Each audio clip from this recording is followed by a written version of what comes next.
Welcome everybody for the Planning Commission meeting on this October 4th. We're going to go ahead and start with the Pledge of Allegiance led by Victoria Carranza. And if you could please mute while you do this, except for Victoria, that'd be great. Okay, thanks, Chair. Place your hand over your heart and let us begin.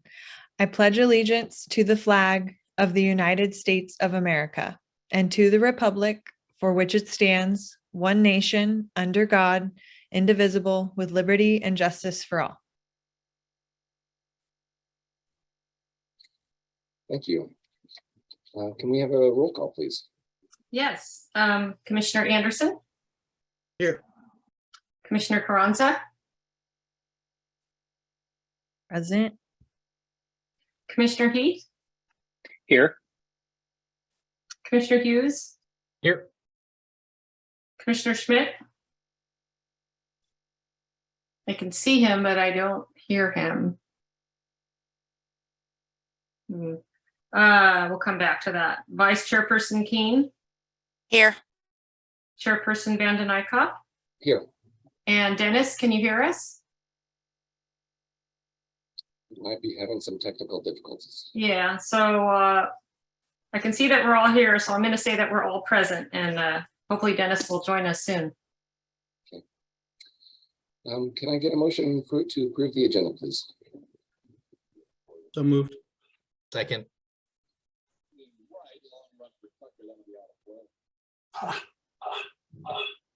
Annette, you're muted. Where are you, Dennis? That's like a floating ball.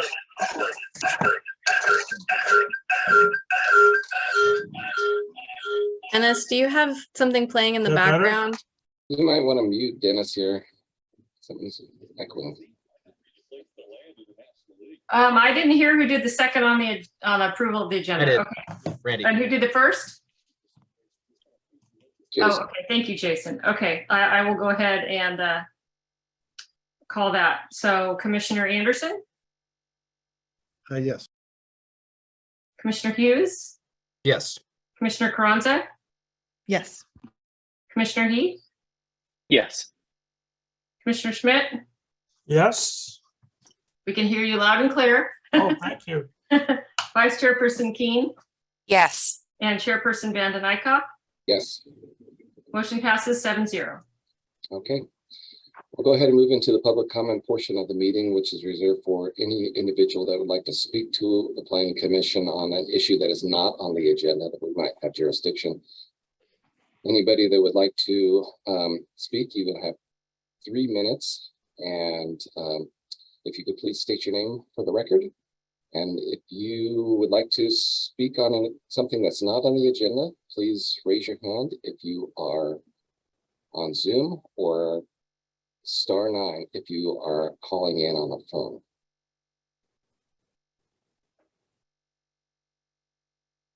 Okay, it doesn't look like we have anybody for public comment, so we'll go ahead and if I can get a motion to approve the consent calendar, please. I'll make Motion. a motion. I think Victoria made the motion. Randy, you want to second that? Yeah. Wherever I land. All right. Commissioner Carranza, Yes. Commissioner Hughes, Yes.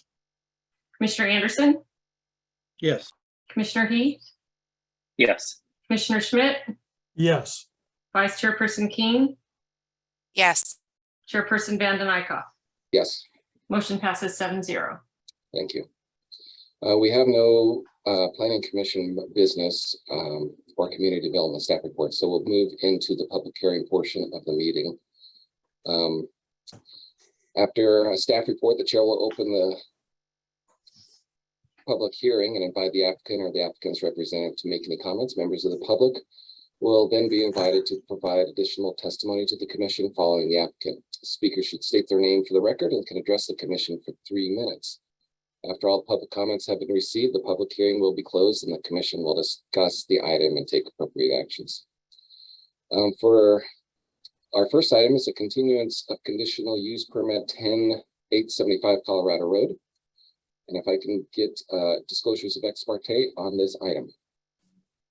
And we'll start with Greg. I did go over to the site and meet with the Lawrences and also a couple of the neighbors just to see exactly what was going on over there and what we were going to be discussing. Great, thank you. Jason. Yeah, I did that as well. I went over and looked at the property and I spoke with Nick and Chelsea and also Barbara Sims and John Fortney, you know, and just to discuss the project. Victoria. I just emailed back the Lawrences that I was out of town. They did invite all of us commissioners and I was not able to get over there, regretfully. But I did go drive by today and just take a look and did some observations on the street. Okay, thank you. Randy. Yeah, I did stop by the property, just wanted to check the project, how it was going, and did speak to Nick and Chelsea Lawrence. Okay, Tori. Yeah, they did email me and invite me over, but I apparently am the worst at checking email, so I completely missed it. So technically no ex parte. Okay. Dennis. I have a delicate situation in that about a year ago, I surveyed Mr. Fortney's property. At that time, I've never been at the site. A staff person surveyed it for me. At that time, I surveyed property lines. Mr. Fortney talked to me about neighbors, talked to me about potential conflicts with easements. After the last meeting that I was excused from, I did read the correspondence, and what I didn't know then, I know now. And so I'm wondering if I should recuse myself based on this information. Do we have our director on the line?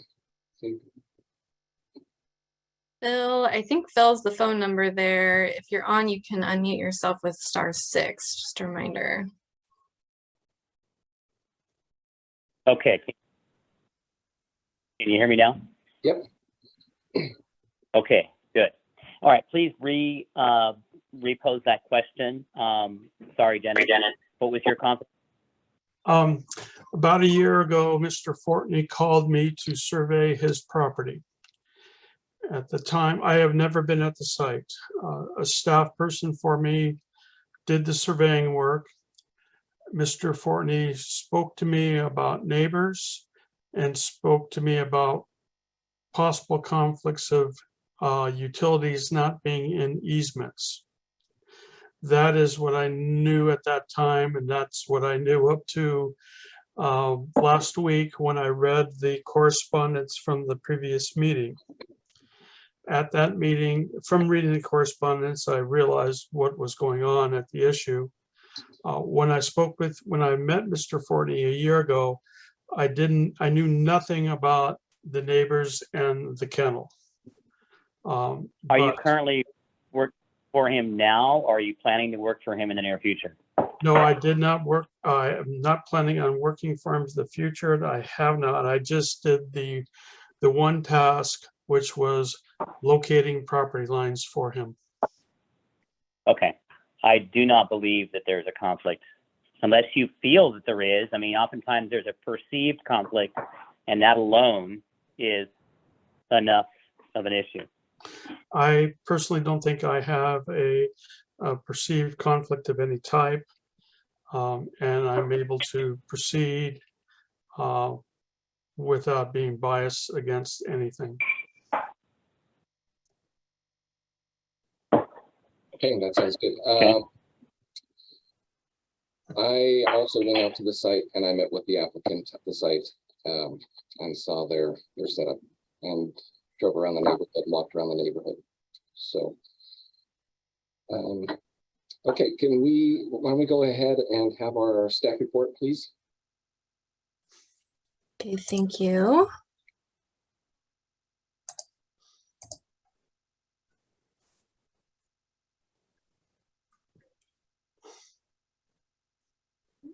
Is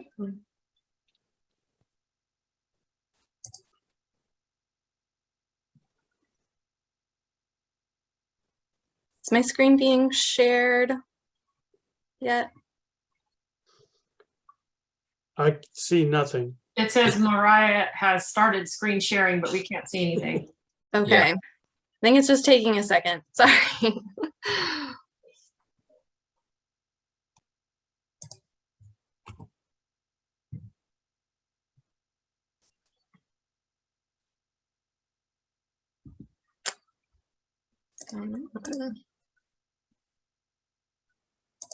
Your audio is working fine. I can hear the mouse click. It's thinking about it on my end, but I can see it. Mariah, I can try and pull up the presentation on my end if. Yeah, if you could try to do that in the meantime, I'm not sure.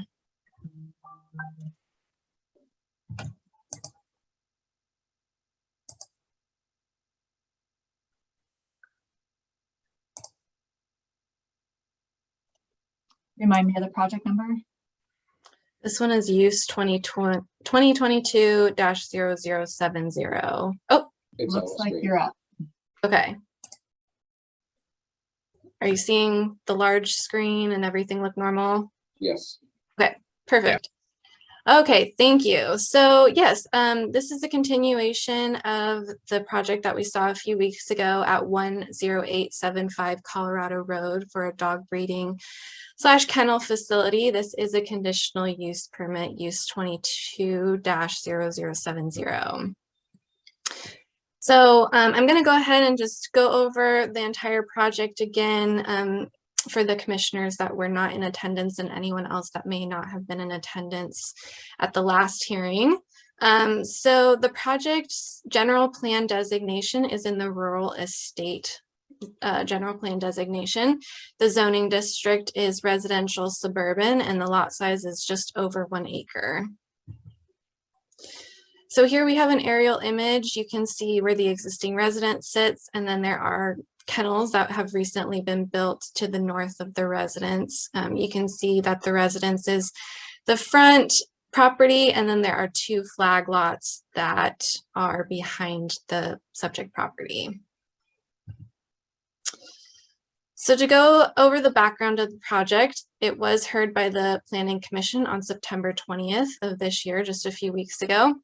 After staff gave their presentation and the public commented and the commission deliberated, all of the sitting members on the commission at that time voted to continue this item to a date certain, which is today, for the purposes of including more commissioners in the vote, as well as doing a little bit more research on the project.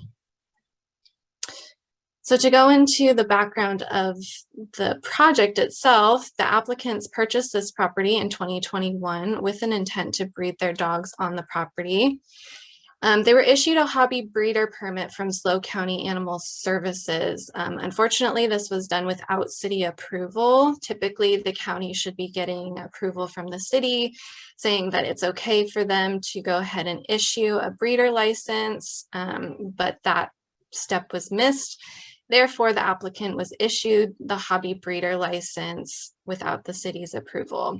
I do just want to clarify, I've had a few questions about hobby breeding versus commercial breeding. So from the city's standpoint, anytime someone is making money off of breeding, it's just considered a commercial business. They need a business license. We don't have a distinction between hobby and commercial. The county, SLO County Animal Services, however, does make that distinction. So hobby breeding is a smaller operation and has different regulations than their commercial license. But from the city, the Planning Commission would just be approving a breeder as conditioned, and it would be a commercial use because they would be making money and they would require a business license from the city. So I just wanted to clarify that. So moving forward, staff was made aware of the intent to operate this breeding business following a complaint from the neighbor. After being notified of this use permit requirement, the applicants applied for the conditional use permit that we're hearing today. So the project being proposed is for a 396 square foot outdoor dog kennel to be used for commercial breeding. The applicant is requesting a maximum of 4 litters per year. Originally, the applicant was requesting a maximum of 10 dogs on site, which are dogs over 4 months of age at one time. However, after the last planning commission, the applicant is requesting to reduce that to 6 dogs. They have 5 dogs on site right now, so the allowance to have 6 dogs would allow them to have 1 more. I believe they want a male dog in addition to their 4 females and 1 male existing. The dogs being bred are Decker Rat Terriers and Old Dominion Terriers. And to clarify, this is not a commercial kennel where outside dogs are being boarded or trained. All of the dogs live on the site and they all belong to the Lawrences, the applicants. So the municipal code limits the number of dogs at any single family dwelling to no more than 3 dogs when they're 4 months of age or older. The municipal code allows for dog kennels, including those used for dog breeding in the residential suburban zone with the approval of a conditional use permit. So the definition of kennel includes where a property has 4 or more dogs, as well as where a property has animals for commercial breeding purposes. And again, commercial breeding just means making money. So the applicants are asking for a conditional use permit for both of those things. They currently have 5 dogs, so they're over the 3 dog limit that you don't need a conditional use permit for. And they're also keeping the dogs on site with the intent of breeding those dogs. So they're also requesting the CUP for that. So staff has conditioned the project to be more compatible with the neighborhood as far as the breeding operation. And these conditions include only being 1 litter of puppies on site at a time. The house needs to remain the applicant's primary place of residence. The facility must not be used for boarding, breeding, or training. And the applicants must continuously operate in compliance with the San Luis Obispo County Animal Services laws. I will say at the last hearing and after talking to the Lawrences, they are requesting to allow up to 2 litters of puppies at one time. And that's just based on the dog's heat cycles, and they're impossible to control and difficult to predict. So they are requesting to have up to 2 litters at one time, which would be a change to staff's conditions. So the kennel facilities have already been constructed. This is coming in as an as-built permit. They're about 33 feet long, 12 feet wide, and approximately 5 feet tall. They're wrapped in corten steel with the transparent gate openings facing the rear property. So from the street, you only see the corten steel walls that are visible. I will say the applicant did apply for a building permit for those facilities as an as-built structure. And I believe we have actually issued the permits for those facilities because even if the conditional use permit is not approved, they can still use that kennel for up to 3 dogs of their own that they're not commercially breeding on site, because that's just what a normal resident is allowed to have. And they've been made aware that permitting that structure does not. Maria, I So think here you are cut out. pictures of that structure. The first one is from Colorado. Can you see these pictures? Can you say that last condition again? They're aware of what? Because you cut out. About the building Oh, permit? I'm sorry. Okay. Oh, can you hear me? Yes. Okay.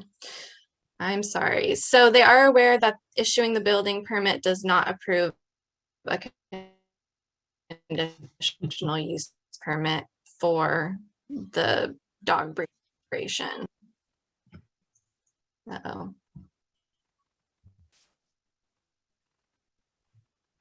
Am I still there? you were a little bit breaky as you went through on that last discussion again. What I'm going to say is that I think the intent of what you said was the applicants are aware of that the issuance of a building permit does not mean they could have a dog breeding business. Correct. And maybe Kelly, would you mind pulling up the PowerPoint? Sometimes that slows me down, so I can talk while you present if needed. Yes, let me just get to that real quick. I'm going to go ahead and pause for just one moment. Sorry about that. I think it must be my internet connection or something.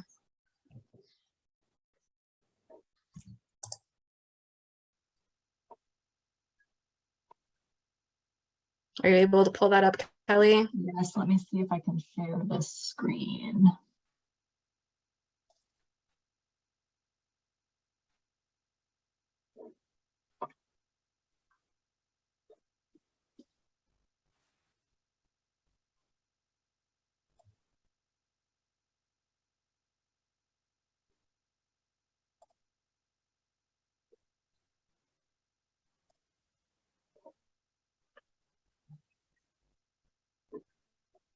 Is everyone able to see?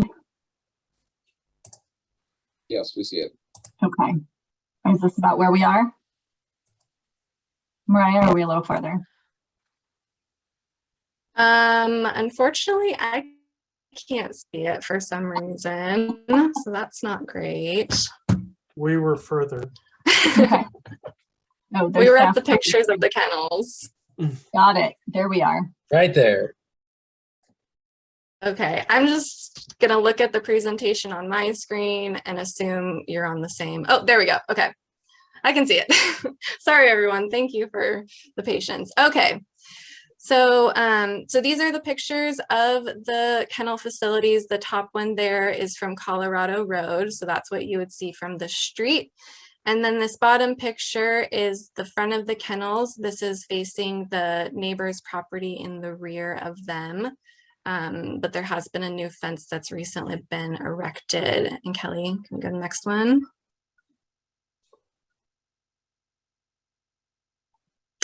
So this is what it looks like today. The applicants built a 6-foot tall fence to screen the dogs from the neighbor, so the neighbor can no longer see the dogs from the flag portion of the lot leading back to both of those lots in the back, and the actual kennel facilities themselves are not visible from the neighboring property.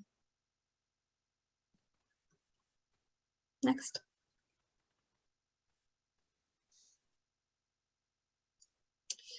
The property owners also have an existing small chain link fence kennel on the property. That is proposed to remain. I believe they can probably clarify a little bit more. My understanding is that this is a requirement from Animal Services to obtain a commercial breeding license. I don't know if that's required if they only have 6 dogs. So if only 6 dogs are permitted on the site, that may be able to be removed.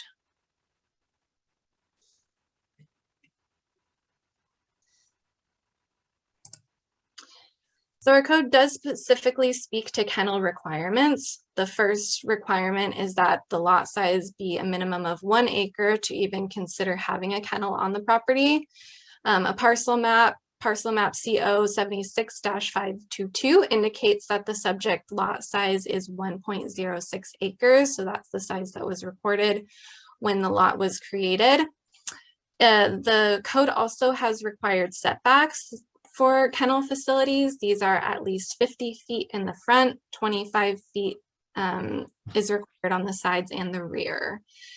The facilities proposed are 50 feet from the property line, 39 feet from the adjacent access way to the flag lot in the back, and 55 feet from the rear property line. The structures are also 33 feet away from the applicant's garage, and therefore these structures meet all required setbacks. The applicant has proposed a 3-phase project completion, I suppose. And so in phase 1, the applicant is proposing a new 5-foot fence around the front property line, and this would create a dog run area. This is conditioned to be complete prior to issuing a business license, since they do need to have an area where dogs are kept that meets setback requirements. So this is being conditioned to be complete prior to issuing the business license. In phase 2, they are proposing a new 6-foot tall solid fence along the northern and eastern property lines. So this would be along the back property, along the flag lot neighbor's property line, to further screen from the neighbor in the back. Staff is conditioning that this be complete within 6 months of obtaining the business license. The applicants are working away and getting all of their new fencing built, but because of staffing and materials, they asked for that to be done within at least 6 months of obtaining that business license. And finally, in phase 2, they're also proposing a 5-foot fence be extended along the entire eastern property line and down the southern property line. And then in phase 3, there would be a new 5-foot fence around the remainder of the lot. And so the next slide has a picture of this phasing. So you can see phase 1 shall be complete prior to issuing the business license. That's the new fence around the front of the property.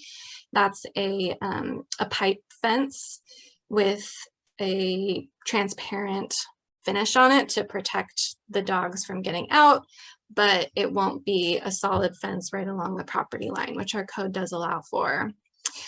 Phase 2, if you can see the solid line within the orange line, that's the proposed area for the solid fence to screen the dogs further from the neighbors on the sides and the rear. And that's required to be done within the 6 months of issuing the business license. And then the rest of the orange line, as well as the blue, those are being proposed by the applicants, but since they don't really offer any screening and don't necessarily affect the way this project functions, staff has not added any kind of timeline conditions to those phases. Next. The applicant also plans to build a new puppy pen after the rear corner fence is built. These puppies will be kept in the pen during the day once they're 5 weeks old. They won't be visible from the street or the adjacent properties because of the fencing, and they will sleep in the garage at night.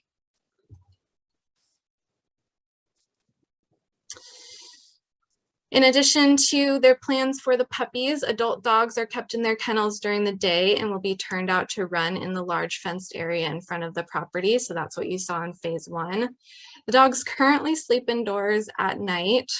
Staff's conditions include that outside animal enclosures not be used for overnight boarding.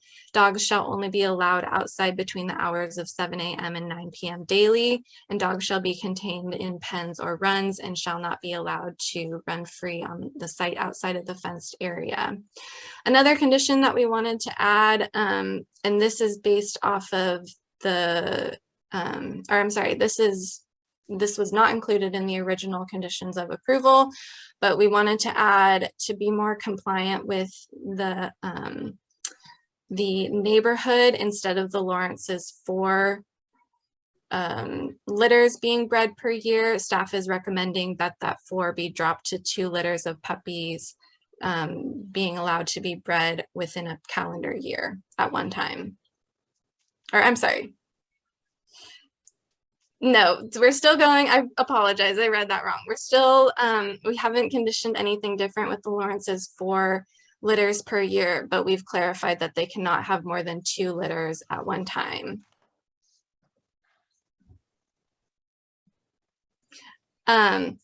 So the noise, the dogs are a special line of rat terriers that have Basenji bred into it. This type of dog is typically known as what's called a barkless dog. So while the dogs do bark, it's typically a softer bark at wildlife or visitors when they're coming up their driveway. And the applicants also use bark collars to train the dogs not to bark, and they have cameras in all of the areas so they know where all of the dogs are being kept at all times. So the city's noise standards are, they differ between 7 a.m. to 9 p.m. and 9 p.m. to 7 a.m. Sound levels based on information from Purdue University can range between 85 decibels and 122 decibels when they're in kennels. The kennels can actually amplify the noise a little bit. So that's why staff had the concern about the dogs sleeping in the kennels overnight, although I know that the Lawrences do want to talk about that condition and potentially change that to allow for a later time than 9, or to completely eliminate that and allow the dogs to sleep overnight. And then we can see the chart with common noise sources and their levels. So when you're getting around 75 decibels, you're getting to someone shouting. A food blender is 85, a lawnmower is at about 90, 92. So that gives you a little bit of idea on the decibel range. So staff has added a condition specific to this operation. So staff's condition includes that dogs are limited to the two breeds that are being proposed, which are the Decker Rat Terriers and the Old Dominion Terriers, at 50 pounds and below. So if the applicant decides to change the dog breed type, or future owners want to continue a breeding business on the site, they will need to amend their conditional use permit for their dog and their operation.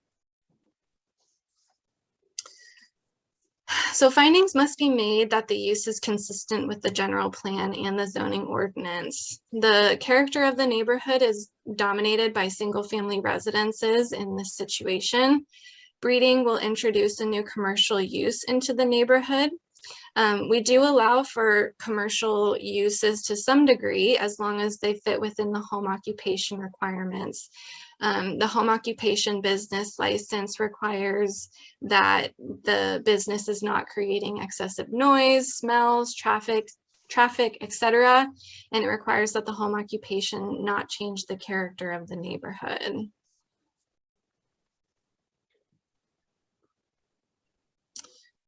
In conclusion, the primary question for the Planning Commission tonight is if the proposed use meets required finding number 4, which is for neighborhood compatibility of the conditional use permit findings. If the Planning Commission just denies the permit, the owners will be required to rehome 2 of their existing 5 dogs and will not be allowed to breed the remaining 3 on site. Conditions have been added to draft resolution A to help attain the compatibility, which we've talked about throughout the presentation. The Planning Commission may identify and add other conditions if they think they are necessary to support the findings for the approval.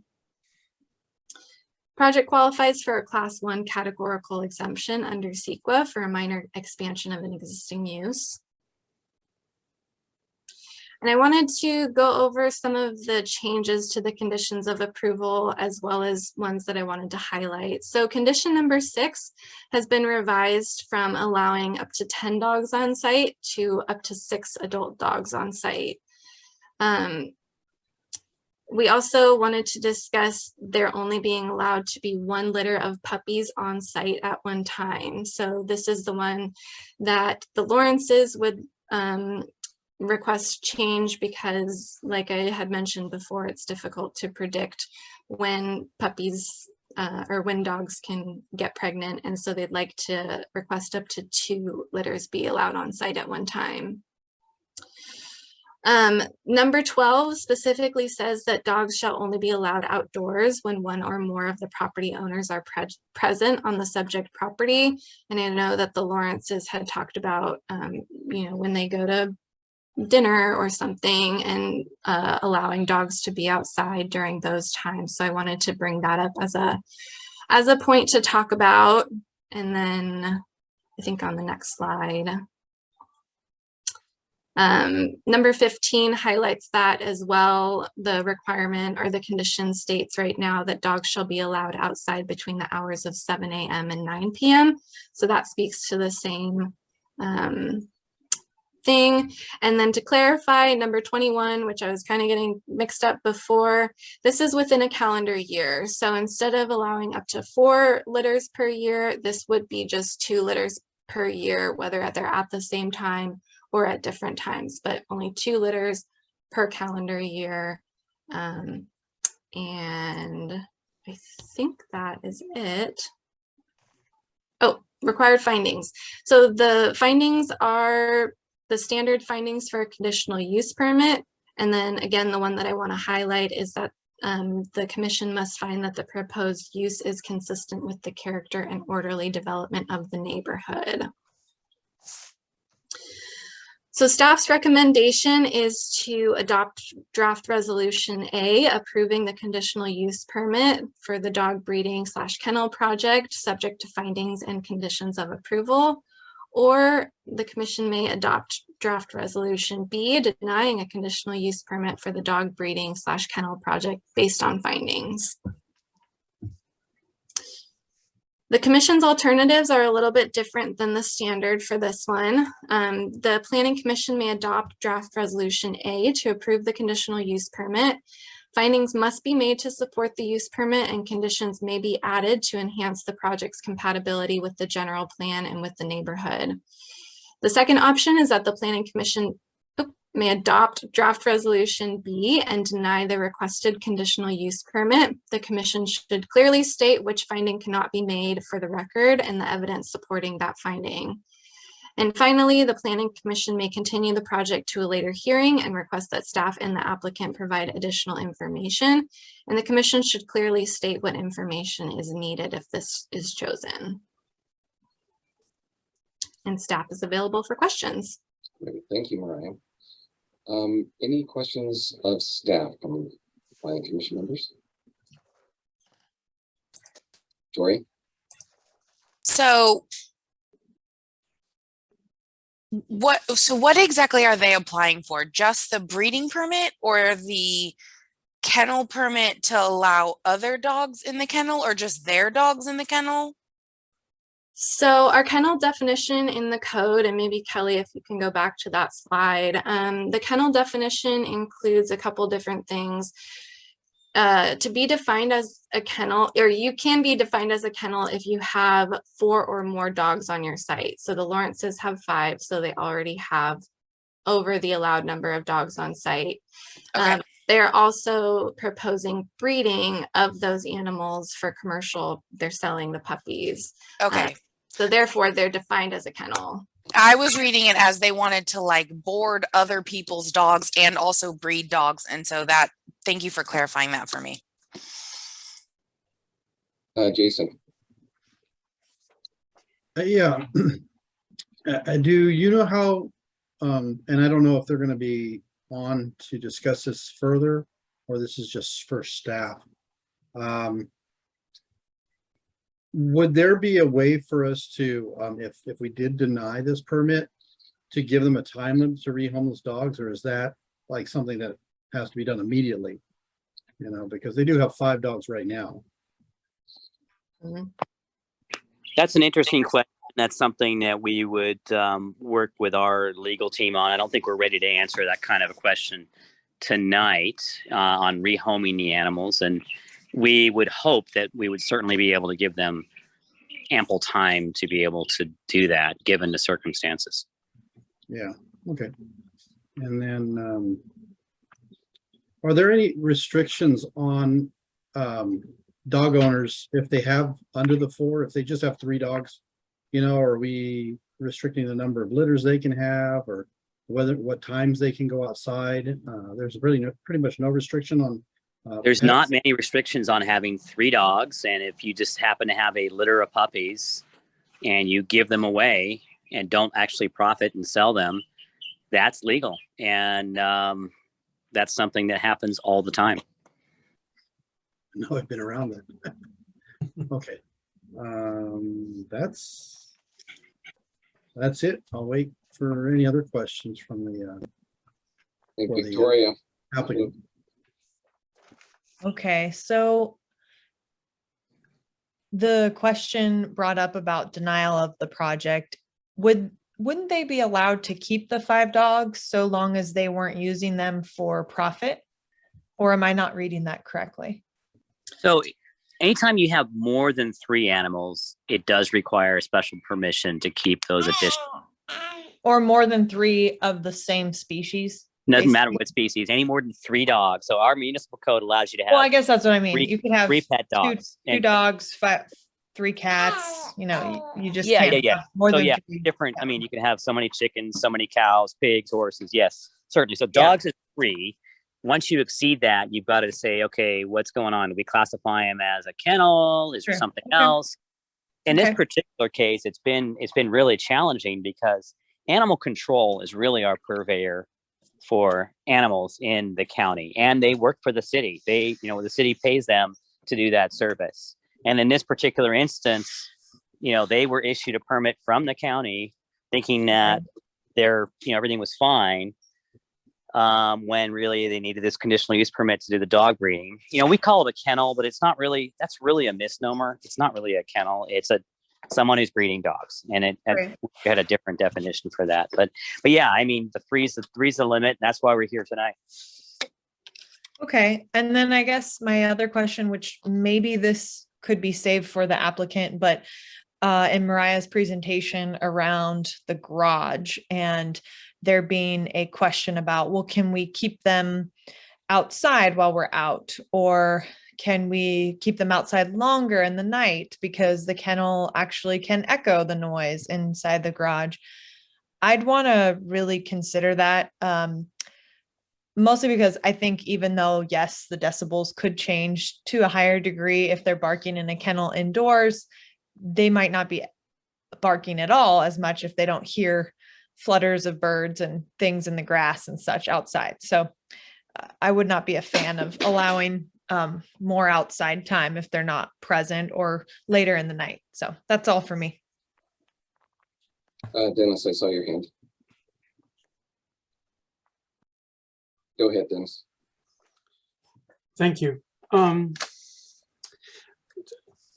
Are there access requirements for emergency services with uses like that, with a use like this?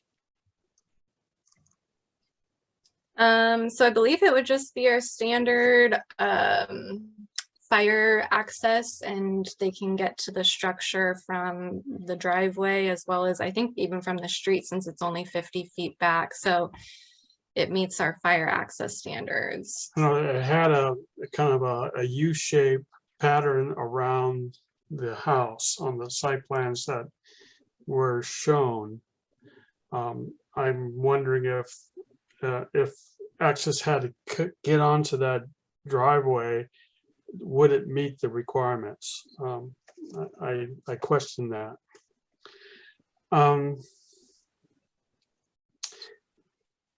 How is it known, excuse me for asking this, but how is it known that only 2 litters are present? Or, I mean, I would imagine, I've never had a litter from dogs at all. I've had goats, born, kidded, I guess. But I would imagine litters come in different quantities. So we say if there's eight puppies there, that's 2 litters, or is that 1 litter, or how do we know that? What's existing? There's no measure on that particular item. And a lot of these issues that you're talking about here are not really enforceable. If we issue a conditional use permit, we're not going to be out there monitoring. We won't know how many puppies they have. We're not concerned about that. This is more generalized. So the conditions you're crafting tonight, if you're going to move towards any kind of approval, will need to be things that are easily enforceable and consistent with the code. But the number of puppies, I mean, there's a generalized number that dogs have. The small dogs don't usually have that many puppies, but those are things that really don't make a difference in terms of impacts to the neighborhood. So the condition that says only 2 litters per year is meaningless? It's not meaningless. We rely upon the good faith of the property owner who's been issued those conditions. We also rely, especially in this scenario, by the neighbors who do proactively provide us information if something's different going on to be able to enforce those conditions. So I shouldn't say it's entirely unenforceable, but given the fact that we are not going to be able to go out there and do follow-up given this kind of a situation, and that will be partly up to animal control to do that. And I think when we add conditions like this to a permit, we do rely on, neighbors and complaints, to check compliance, but it does then allow us the authority to revoke that permit if they are outside of their conditions. So it is in their best interest to follow the conditions on their conditional use permit. So what I'm hearing is, like with most use permits, compliance or code enforcement issues are complaint driven strictly. And it works very well that way, actually. Yeah. We have neighbors that let us know everything quite well, and it's an effective process. How does dog breeding compare with other animal types? I mean, in that particular area, there are some larger pieces of property that might have horses or cows and stuff. Are you allowed to have only one horse per acre or something? There's things like are comparable? There's limitations based on the size and zoning of your property, absolutely, for all types of animals. I imagine that something like peacock breeding would be additionally intrusive. I don't know if we have numbers on that, but I can hear a peacock in my neighborhood all the time. Yeah, they squawk, don't they? Can we, as a commissioner and commission, place a condition that the use permit be revisited within, let's say, 1 year to see if the owners are complying with their permit? And just have, set a time saying, okay, there's a tentative sunset date of 1 year for us to hear if they are complying. Yes, that is an option. We do that on somewhat controversial matters with conditional use permits, whereby we do have a 1 year review. How's it been working? Have we received a large number of complaints? Is there noise issues? Is there maintenance issues? Are they complying with the conditions? Certainly that's an option. Is that to staff or is it to the commission, or can it be brought specifically back to us? If you would like it be brought back to you, or if you'd like it to be given to staff and we bring it to you, should there be significant issues going on with the use permit. So it can happen either way. It's kind of a performance condition. And sometimes we put these on more substantial conditional use permits where we need to see, performance measures taking place. My last comment, there was one of the items that was discussed was the type of dogs, two breed types, and then about 50 pounds. I'm not familiar with terriers that much. I always think of rat terriers, and they're far less than 50 pounds. Are these dogs medium-sized dogs? Or are they small, or how would we characterize them? If I saw one, how would I characterize it? I think on average, and the applicant can probably speak to more of this, I think they're around 30 or 40 pounds.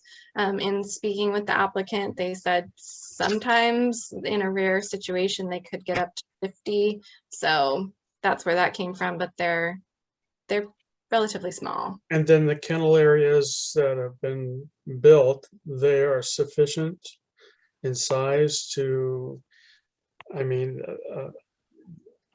these kennels seem somewhat small for animals that many, or 6 animals or 5 animals in one area.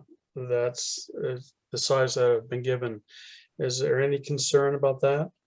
So the size requirements are defined by the county animal services.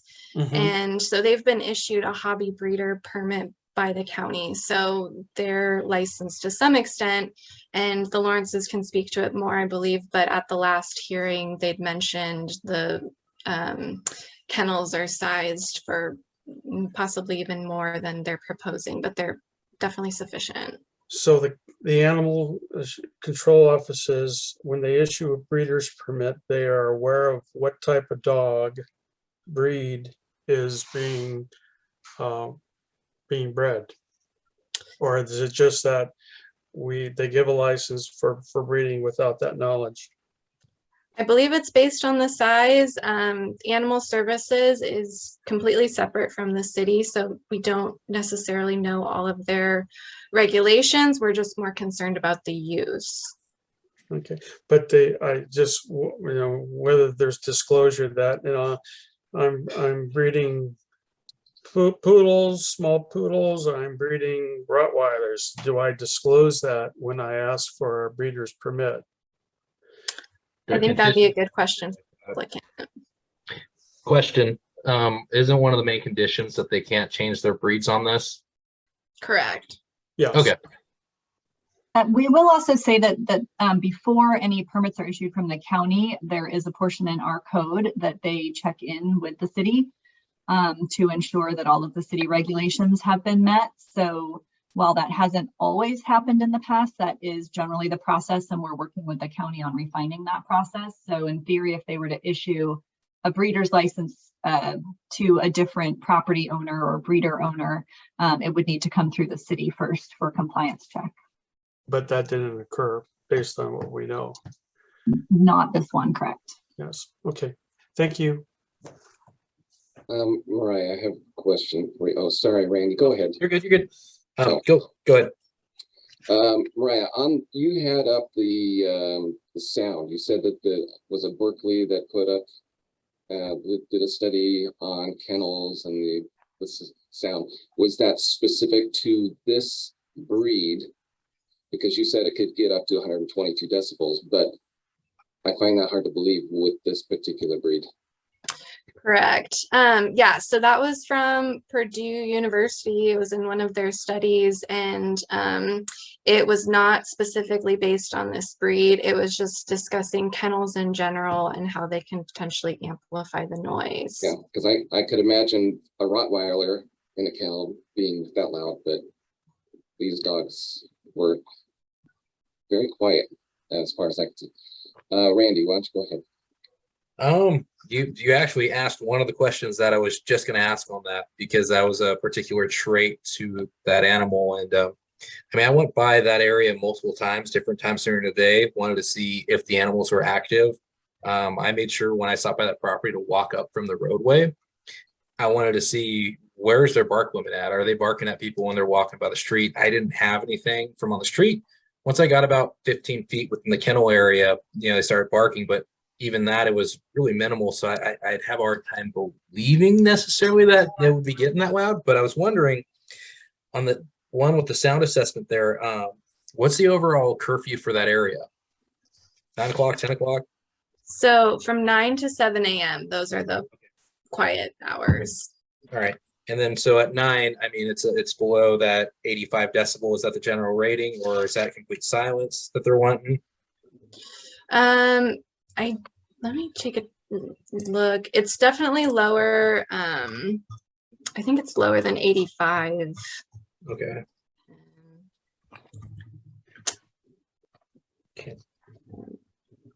Yeah, between 9 p.m. and 7 a.m., the hourly equivalent sound. So the average is supposed to be only up to 45 decibels. And then the maximum, like if someone were to shout, would be up to 65 would be the limit. Okay. And the reason I'm asking that is, I mean, granted, if anything goes forward with this, the topic potentially of this polarity does lend itself to it.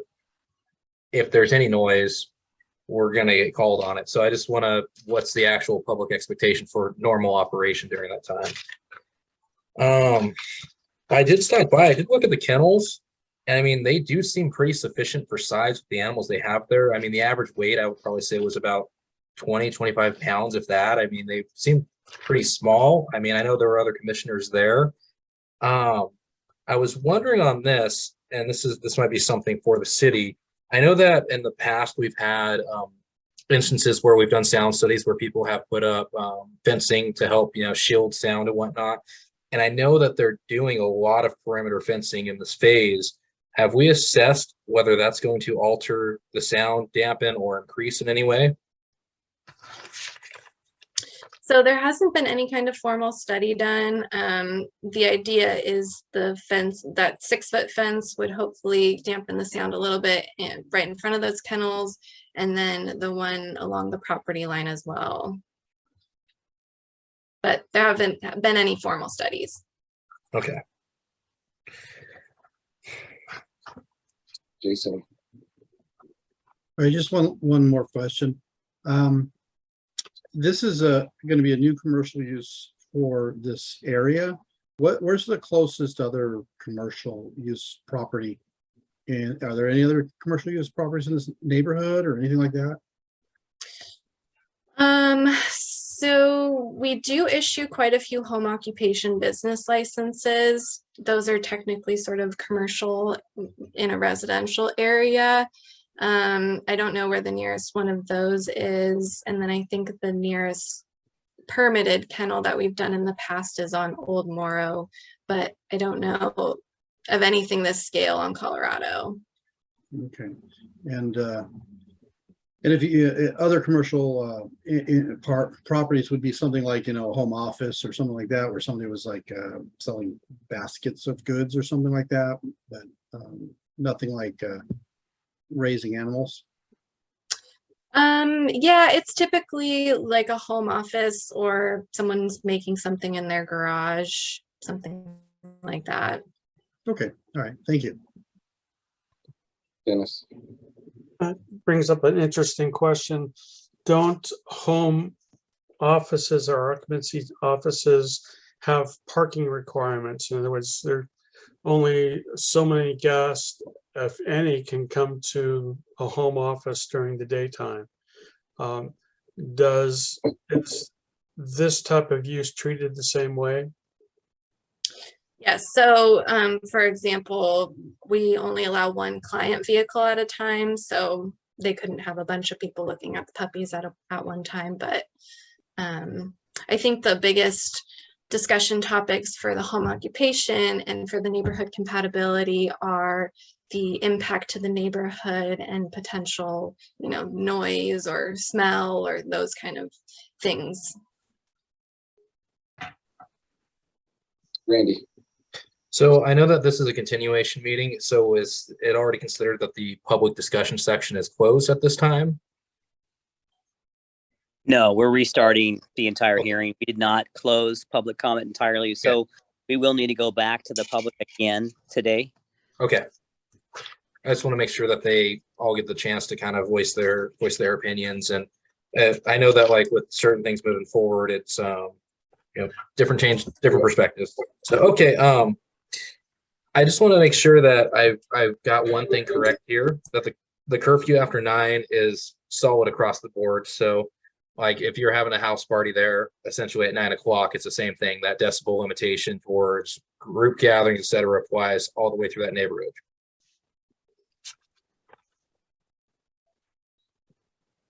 In general, that's the scenario. That's what our noise ordinance calls for. Okay. Typically, we're not going to get complaints though, unless, on a much bigger issue where there's live music and things like that. We get complaints when something is going late into the evening, but technically 9 o'clock is the. Yeah, I know usually it's like goats that we hear about, so just thought I would ask. Yes. Shotgun pellets falling on the roof at New Year's. Victoria. Yeah, I was wanting to discuss if Phil had anything to say about enforcement. I know that people would have to report, but what would happen if the city got a complaint? So if we did get a complaint, the first thing we normally do would be to notify the property owners and see if we can correct the situation. And we notify them in writing, and we also give them a call and say, hey, we've got this issue. Can you correct this issue? Can you change something to make that go away? And then if it doesn't, we would follow up, and ultimately we have different processes we can use. We actually could do a citation. We could move towards revocation of the use permit if they weren't following the conditions. There's many different avenues that can take on enforcement. When I was commenting earlier about our inability to enforce conditions, that was in reference to things like how many puppies might they have in a litter. We can enforce all other provisions of the conditional use permit, but there's certain things we can't control because they're just controlled by nature. And that was the one topic I was concerned about, getting into conditions of that finite level.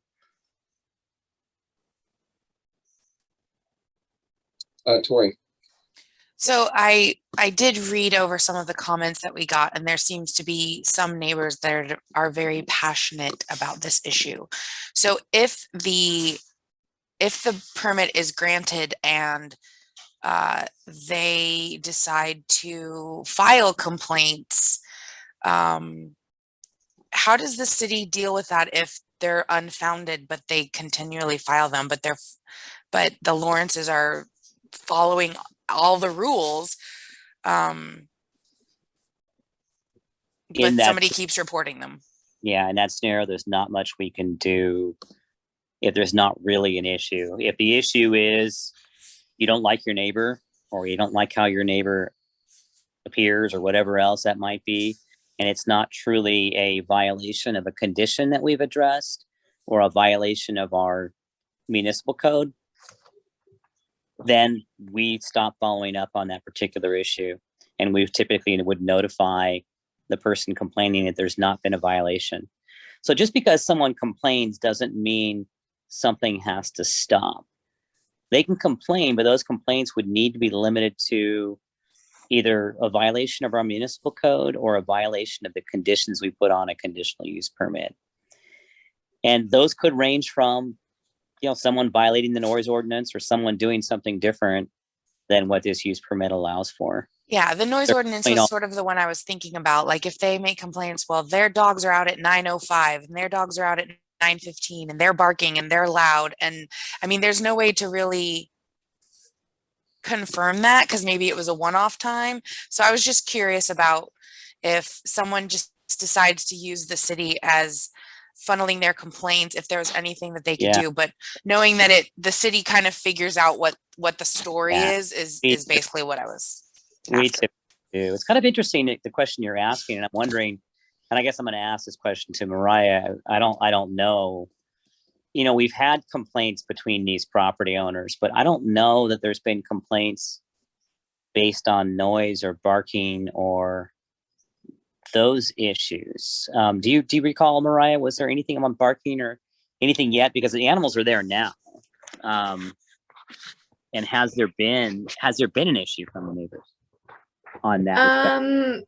I think that's probably best answered by the neighbors. I don't think we've received anything formally, but I'm sure that will be clarified as far as. Dennis.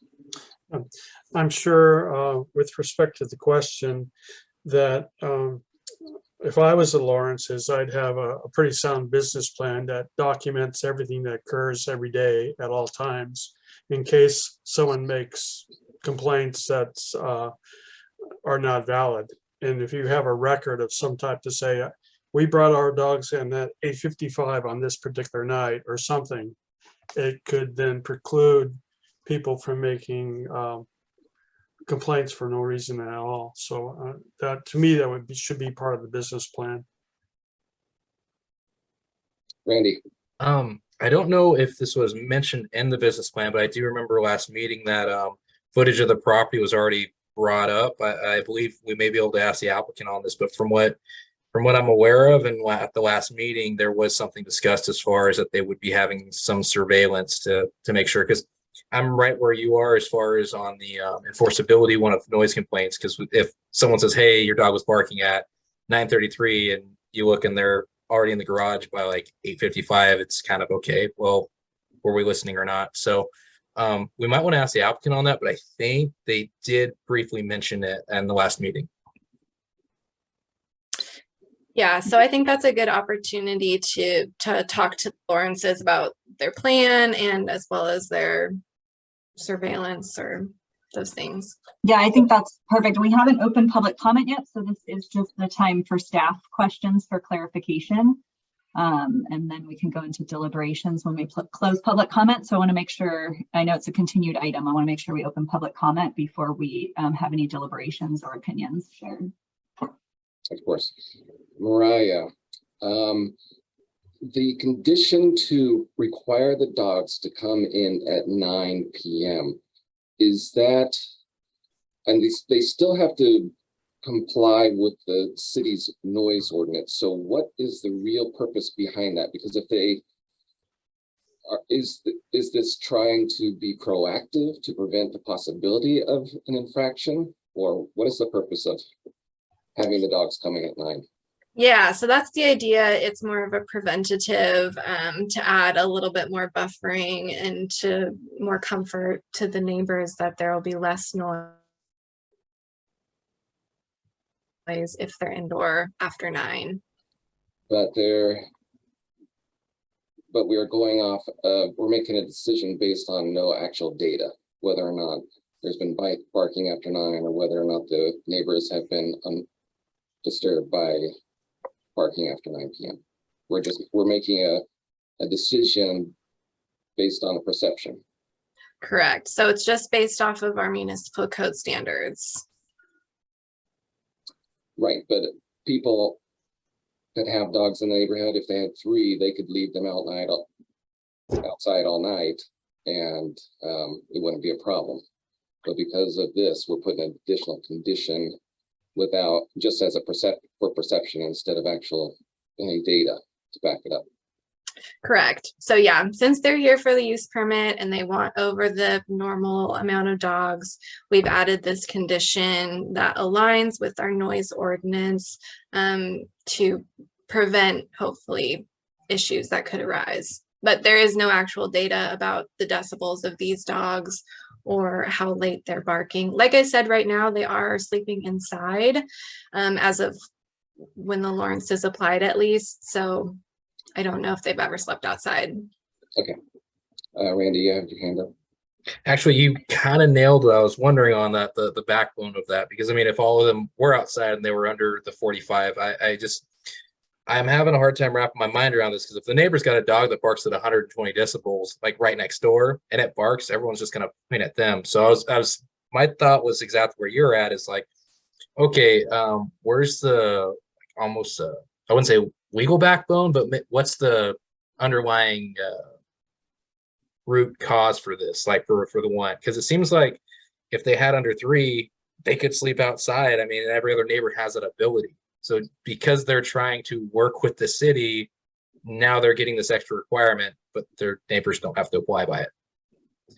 And also it's kind of hard because, like, if these animals have to go to the bathroom at night, are they gonna have to go in the garage? Or are they gonna, I'm trying to figure out how can the city, like, there's no way we can micromanage this. But yeah, and I think that's kind of what Phil goes back to. The conditional use permit is to set these parameters, and we have these standards, and we're not going to proactively go out there and see if their dogs are there every night. But if we can find that they are in violation of these, then we'll reanalyze their conditional use permit. Okay, well, we've had quite a discussion. Why don't we open up the public hearing, and we'll invite the applicants to address the Planning Commission.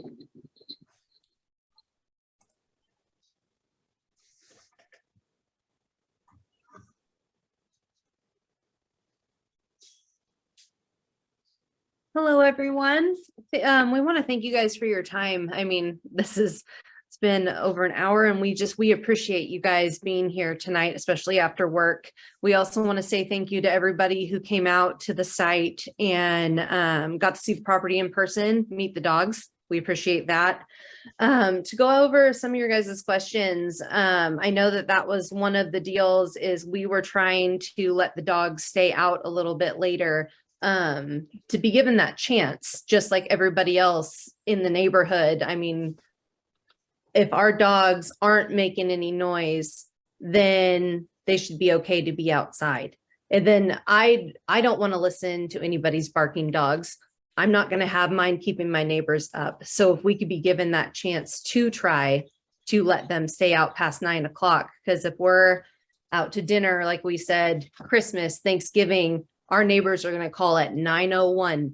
There's about 3 of them. They're going to call 9:01 that the dogs are still in the kennels, even if they're not barking. So we would like to be given that opportunity to maybe extend that time out a little bit more, or just try to let them stay in overnight. I know Mr. Schmidt asked about, I'm going to kind of go from different questions that we've taken notes on.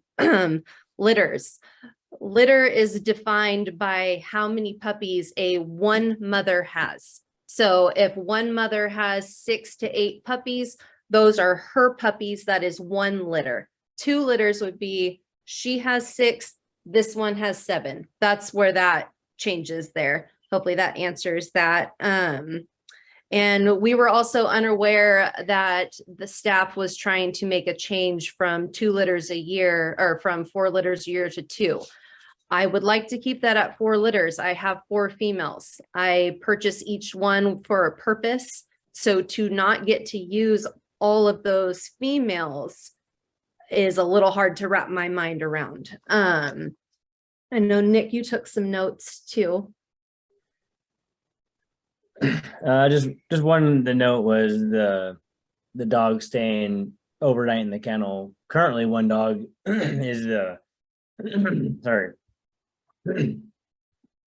One dog stays inside for Every night. every night, as I have odd working hours, so that's, give Chelsea comfort.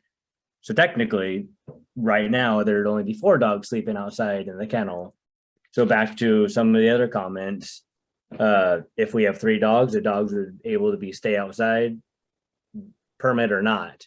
So just adding 1 more dog to the mix to be able to sleep outside, we should be able to be, held accountable just like every other, responsible and professional pet owner.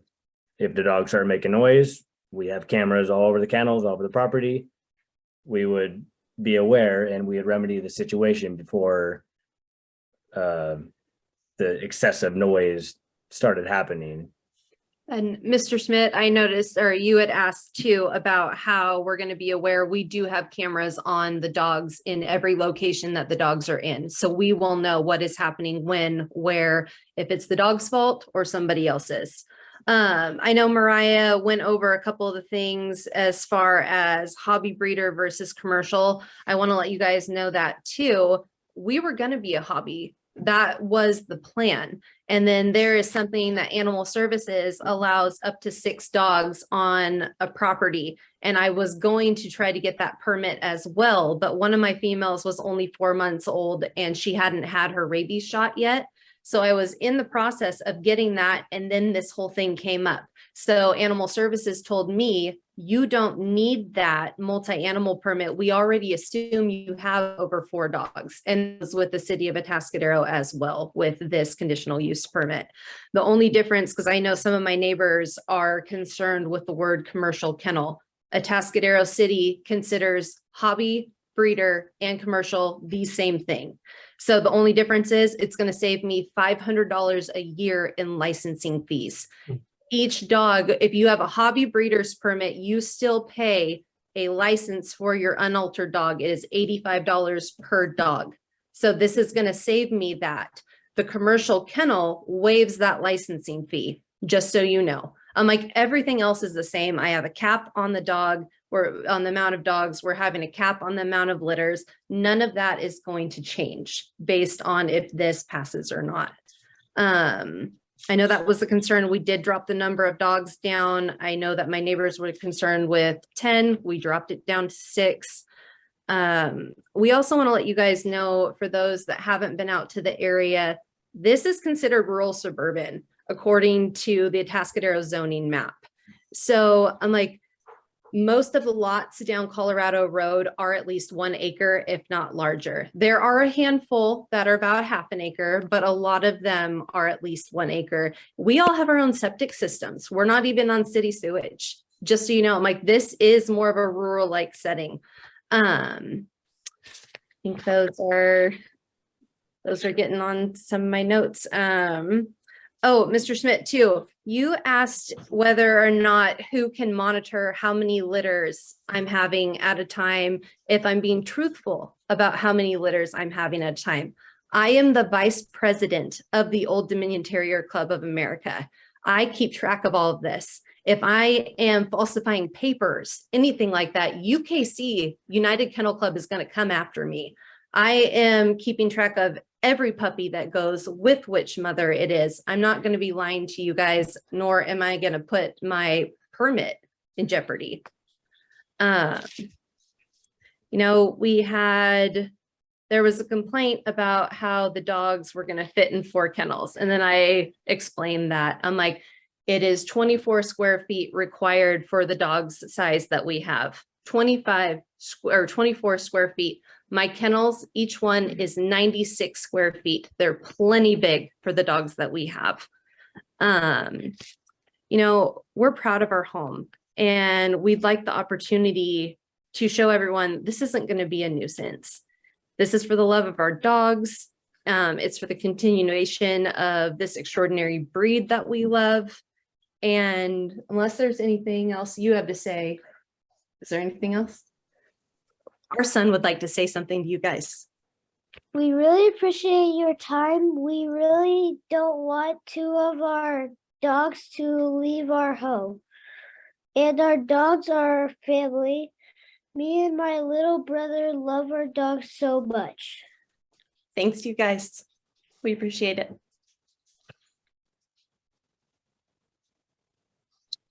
Thank you.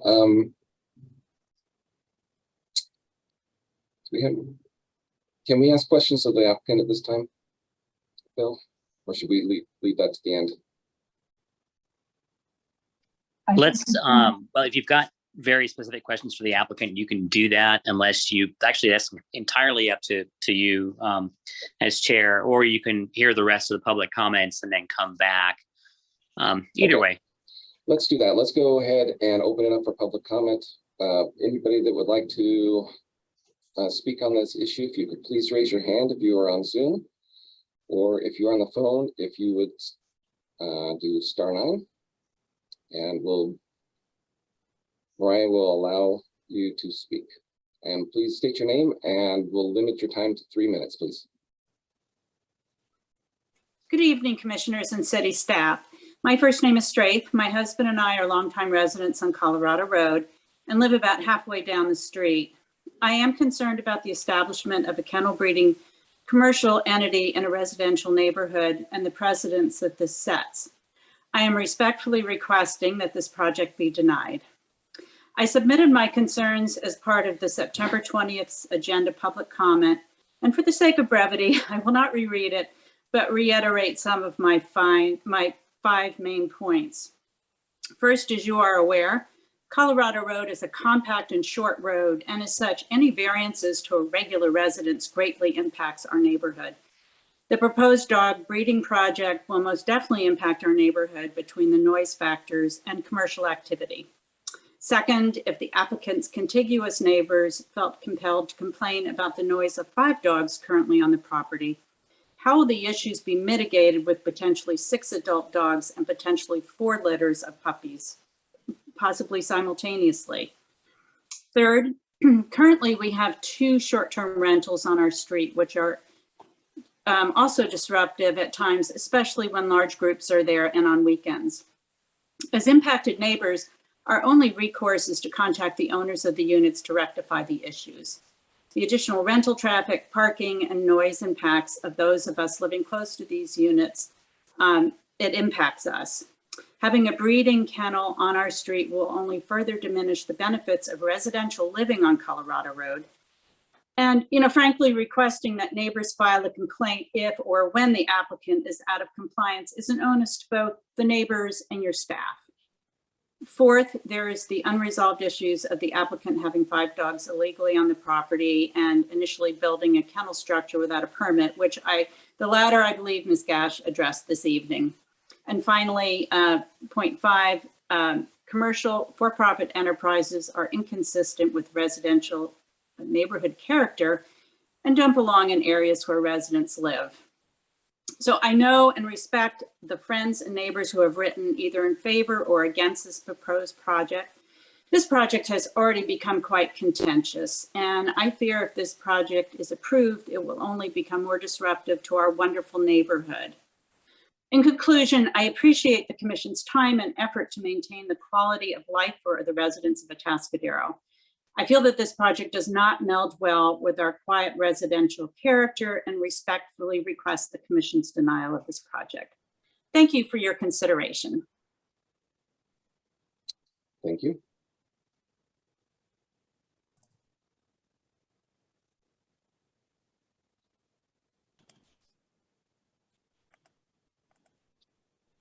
Barbara.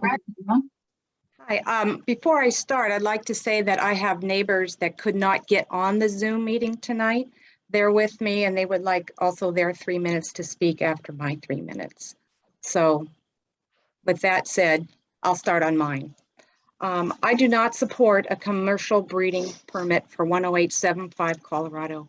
I also, like Straith, did send in a letter. It was kind of lengthy, so I will also highlight points I have.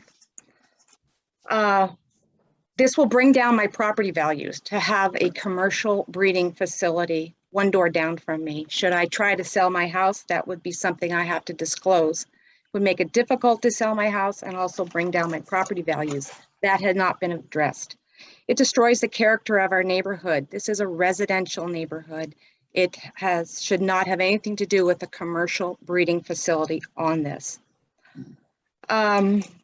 Let's see, she did not mention anything to the residents about having multiple dogs like this.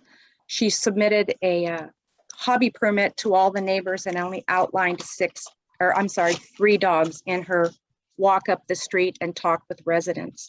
Feel she was misleading to the residents and did not disclose her true plan of a commercial dog breeding kennel. Regarding the puppies, 2 puppies, 2 litters at a time, 8 puppies, that's 16 puppies, plus 6 adults, that's 22 dogs at one time. We currently don't hear the dogs at night because they are indoors, and I respectfully request that 9 o'clock to be kept there. 6-foot fences do nothing for the area. They live up on a knoll, and many neighbors can see in already, even with the fence they do have there. I would like to know also where this puppy pen is going to be located, because if it's located near the property line or near a neighbor's property line, then that neighbor is going to be impacted. So in conclusion, I would like to keep the character of the neighborhood as it is, residential. We have a beautiful, wonderful, quiet street, as Mrs. Lawrence has already denoted. We have a beautiful, quiet residential neighborhood. So my vote is please deny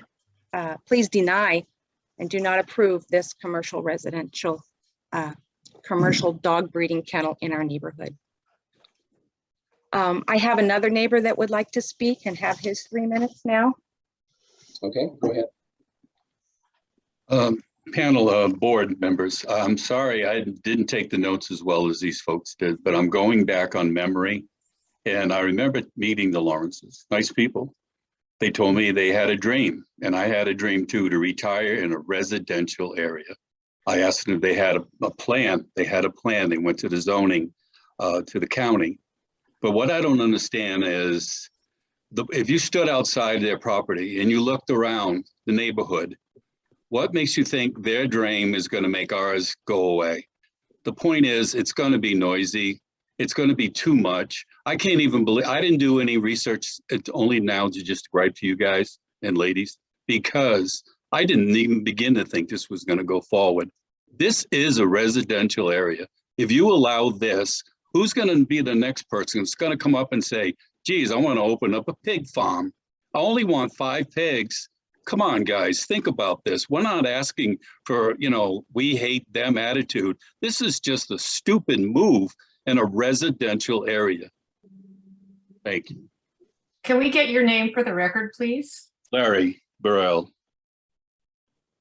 Oh, by the way, I might add, I could throw a rock and hit that building. And another thing, when those dogs are out there and last couple of days in the sun, no one was around. There wasn't anybody taking their little dogs for a walk. This is a business. Now, my wife is whole more loving for animals and paying attention than I am, and she fills my ear. So she calls the animal shelter people to come over here because we have a neighbor down the street, has a dog, and he gets everybody else's dog going. It took about 2 weeks for them to reply. I wonder what this is going to mean for this. Okay, and I have another neighbor here. State your name. Hello, this is John Fortney. I'm located right behind 10855 Colorado Road. And I'm the one that's taking the biggest hit on all this, you know, because I know a couple of council members have been out to look and see what the view out the front of my house looks like now.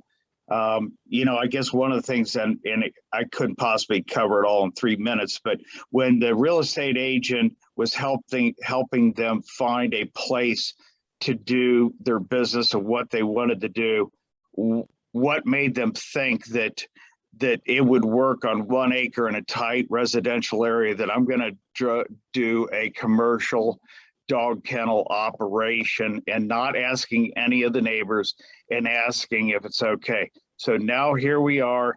They've constructed their kennel illegally, the pens, torn down fences, everything else.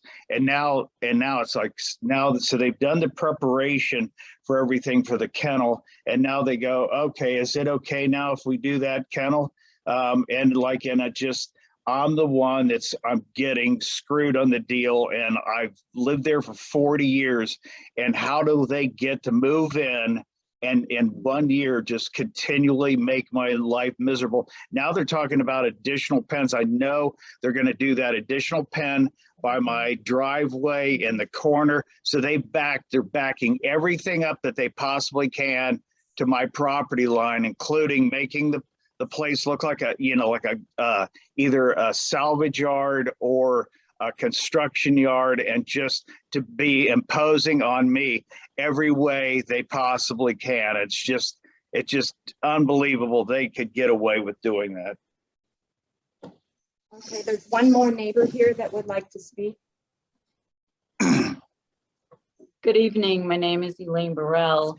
I live at 10805 Colorado Road, which is literally 200 feet to the side of this kennel. I can see it from my front patio every time I step outside. Being COVID, we entertain our guests on our front patio.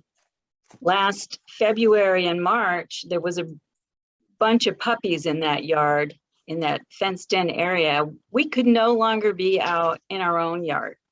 It was ridiculous. They cried and whimpered and whined all day long. There were no little boys playing with those puppies. There were no people walking dogs. These were not pets. This was a breeding facility. Don't try to say that these are pets and they'd be heartbroken if they had to give them up. That's not true. I get to watch and hear everything that goes on in that front yard. And I can tell you this, those dogs are put out there in the hot sun. No one goes near them all day long. They're wearing shock collars. Is that a pet? Is that something people do with their pet? I take mine for a walk. I walk my dogs. I bring them in the house when I'm in the house. That's what you do when you have pets. We don't rehome pets.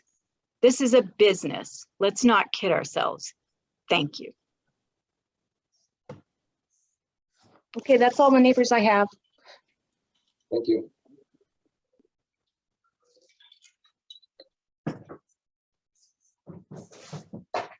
Is there anybody else from the public that would like to speak on this issue? Please raise your hand at this time.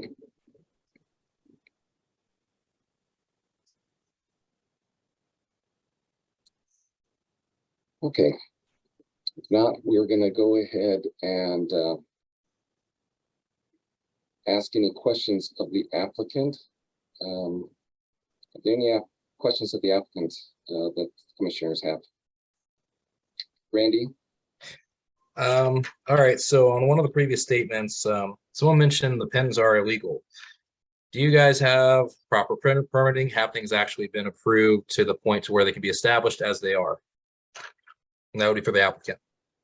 Yeah, required by the city. Our fences are fine. It's gotta be, what's the requirement, 6 feet?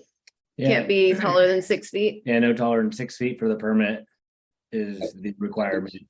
I think Randy was talking about the permits required for the kennel. Do you have those currently? I was actually asked or sorry, I believe you said the kennels, because the kennels, it looked like they got built and then. Oh, the structure. Yeah, the structure is fully permitted. That got approved last week. Okay, so that's been a thing in process, and I assume, have you been walked through the city as far as in that, or was it something where it was already done and then you got the approval just last week? The kennels were already done. We did not know that we needed a permit for a dog kennel. So that was something that we thought it was an ag structure. It is not fully enclosed. So we were unaware until someone from the city came by and let us know. And then we filed to get our permit after we were made aware. Okay.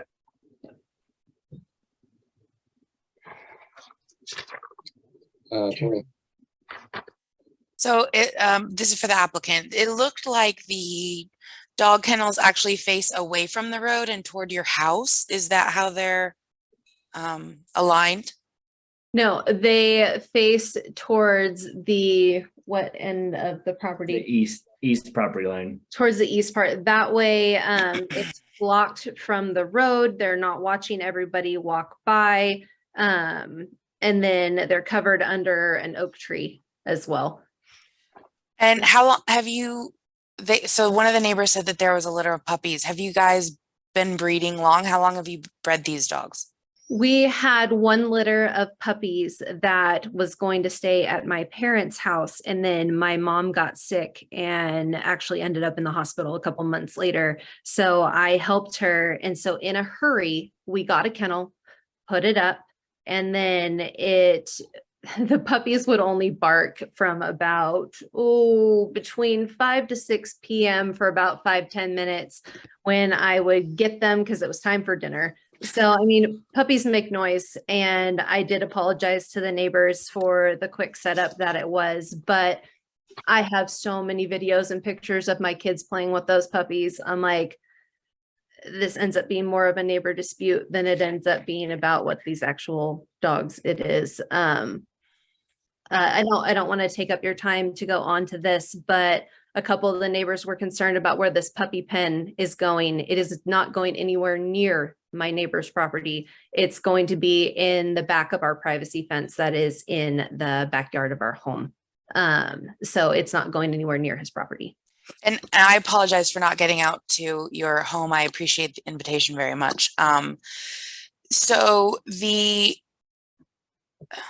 thank you. Okay, so the phase 2 fence that's orange, that will be 6 feet tall.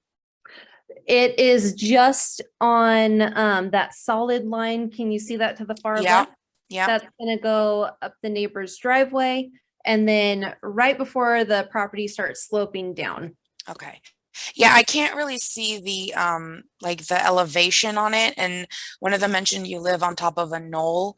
So is that the highest point in your property where the kennel is? Or is the house and the garage sort of on the highest part? The kennel is on the highest point, yes. Okay. But it is all, oh, sorry. I was just going to say, so the 6-foot fence would be equal to or above where the top of the kennel would be? Only towards where the front end of the neighbor's house is. Right, where that solid line is. Yes. Okay. Okay, that's pretty much all my questions. Thank you. Yes. Jason, I see your hand. Yeah, hi. Chelsea, I had a question about, and thank you for inviting me out there and meeting with me. I appreciate the tour. I did forget to ask you a question. You originally said you were going to set this up as a hobby breeding. And so I got some information from the county about that. Thank you, Annette. And it says it allows 2 breeding females. And I know from science that you only need females to breed, you only need 1 male. So would there be a way to do this with fewer dogs? than what you're requesting, or is it just you're trying to get as many puppies bred? Because 2 females would be 2 litters per year, and 1 male. I don't know anything about breeding, so. No, totally. I'm like, I could do it with fewer dogs, and the plan was from the beginning was to keep it the hobby, but get that additional permit to allow up to 6 dogs. And that was something when I did research, I thought that it would be able to do that according to animal services. If we do, I mean, if you guys would allow it, that I just keep the 5 dogs that I own, that would be fantastic. Not having to rehome 2 of my girls. Yeah. Well, the reason I was asking is whether or not it started out, this was a hobby, and then it increased to a commercial or more of a commercial type, and you've kind of increased it, or it's always been, we were going to do a hobby with additional dogs. It was always going to be, we're going to do a hobby with additional dogs. And then when we got the complaint, it automatically turned it into a commercial. Yeah. Okay. Yeah, just by definition. Okay. All right. Well, thank you. Appreciate that. Yes. Randy. I was going to ask, I know that one of the previous callers, they talked about shot collars. And I was wondering, are you using those just to train them? Were you advised to use those by animal control, or is it in response to anything? Was just wondering kind of the nature of that. With how my neighbors watch the dogs and keep track of anything, my dogs are held to a different standard than everybody else is on the street. So with my puppies, I put the bark collars on them. They're not just shot collars, they're bark collars. So that is to try and keep them down with that noise, train them that what is appropriate when living in town. So I'm like, I don't want to listen to anybody's barking dog, and that is used as a training tool to teach them not to bark. I got one last question for you.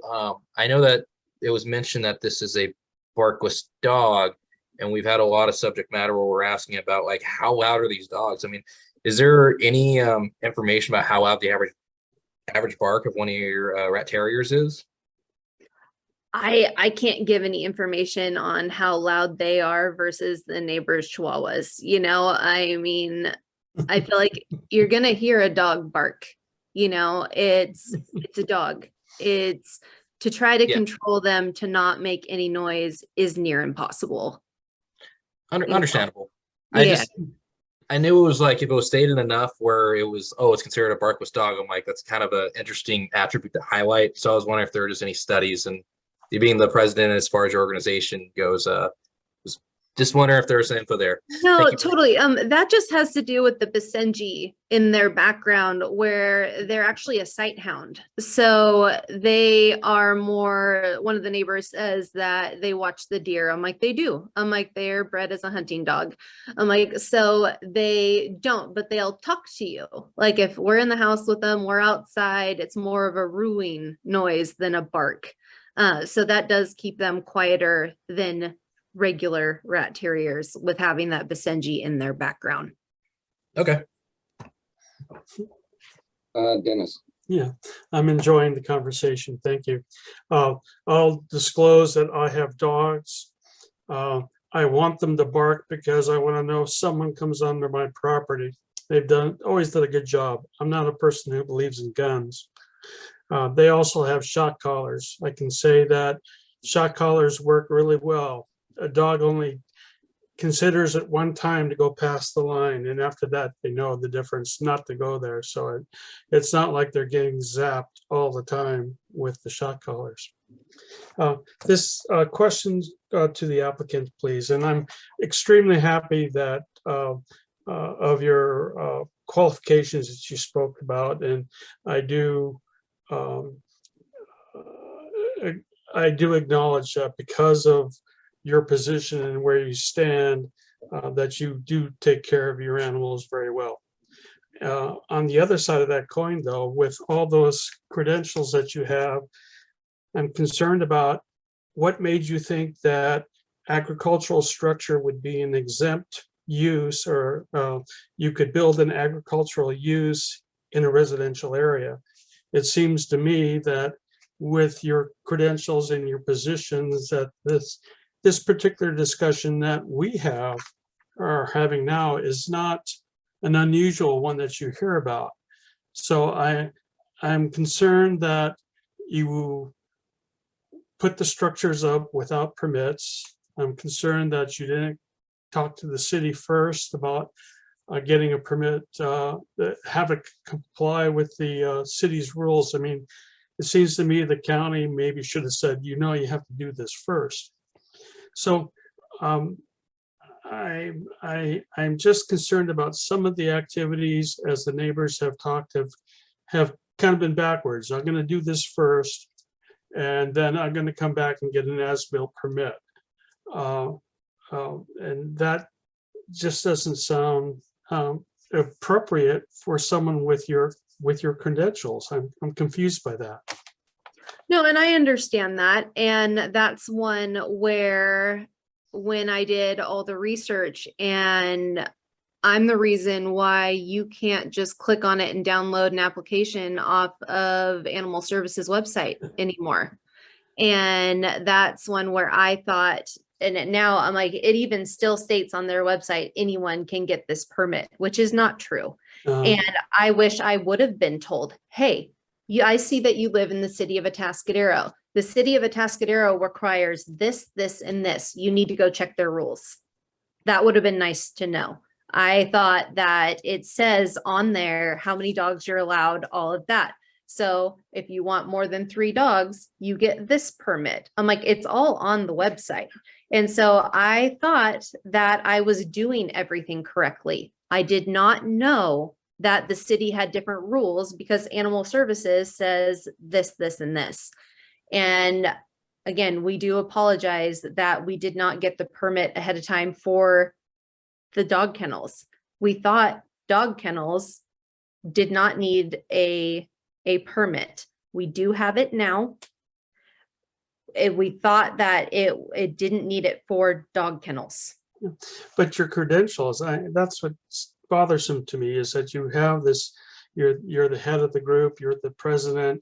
It seems to me that with that knowledge and those credentials and that expertise, it seems to me the first thing you would have done is go to the city and ask versus the last thing.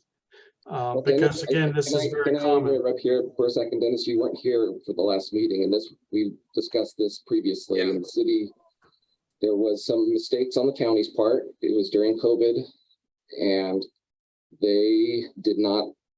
The county is opposed to refer them to the city, and the county agent did not do that. There was some. Okay, thank you. Problems at the county, so it wasn't the applicant that did this.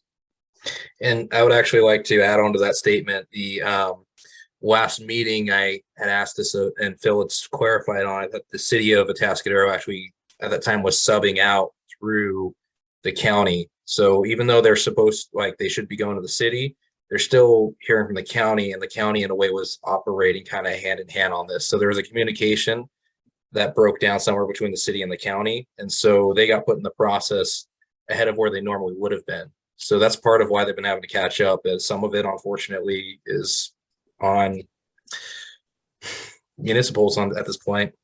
Yeah, maybe Phil can just comment on that quickly for Dennis. There has been several new staff that work at animal control that was unaware of the city's requirement for a use permit. That has since been corrected. We've since corrected that communication. They will be referring all of these matters to the city now. So it was an honest mistake in that particular scenario. And honestly, this property owner was trying to do all the right things. It's clearly been demonstrated in everything that's happened here. So I guess my issue, I don't think I would let those issues be topics of the use permit. I think you need to stick to the issues of what is at hand here. You're getting a bit astray on talking about chastising the applicant, and I don't think that's appropriate. Okay, thank you.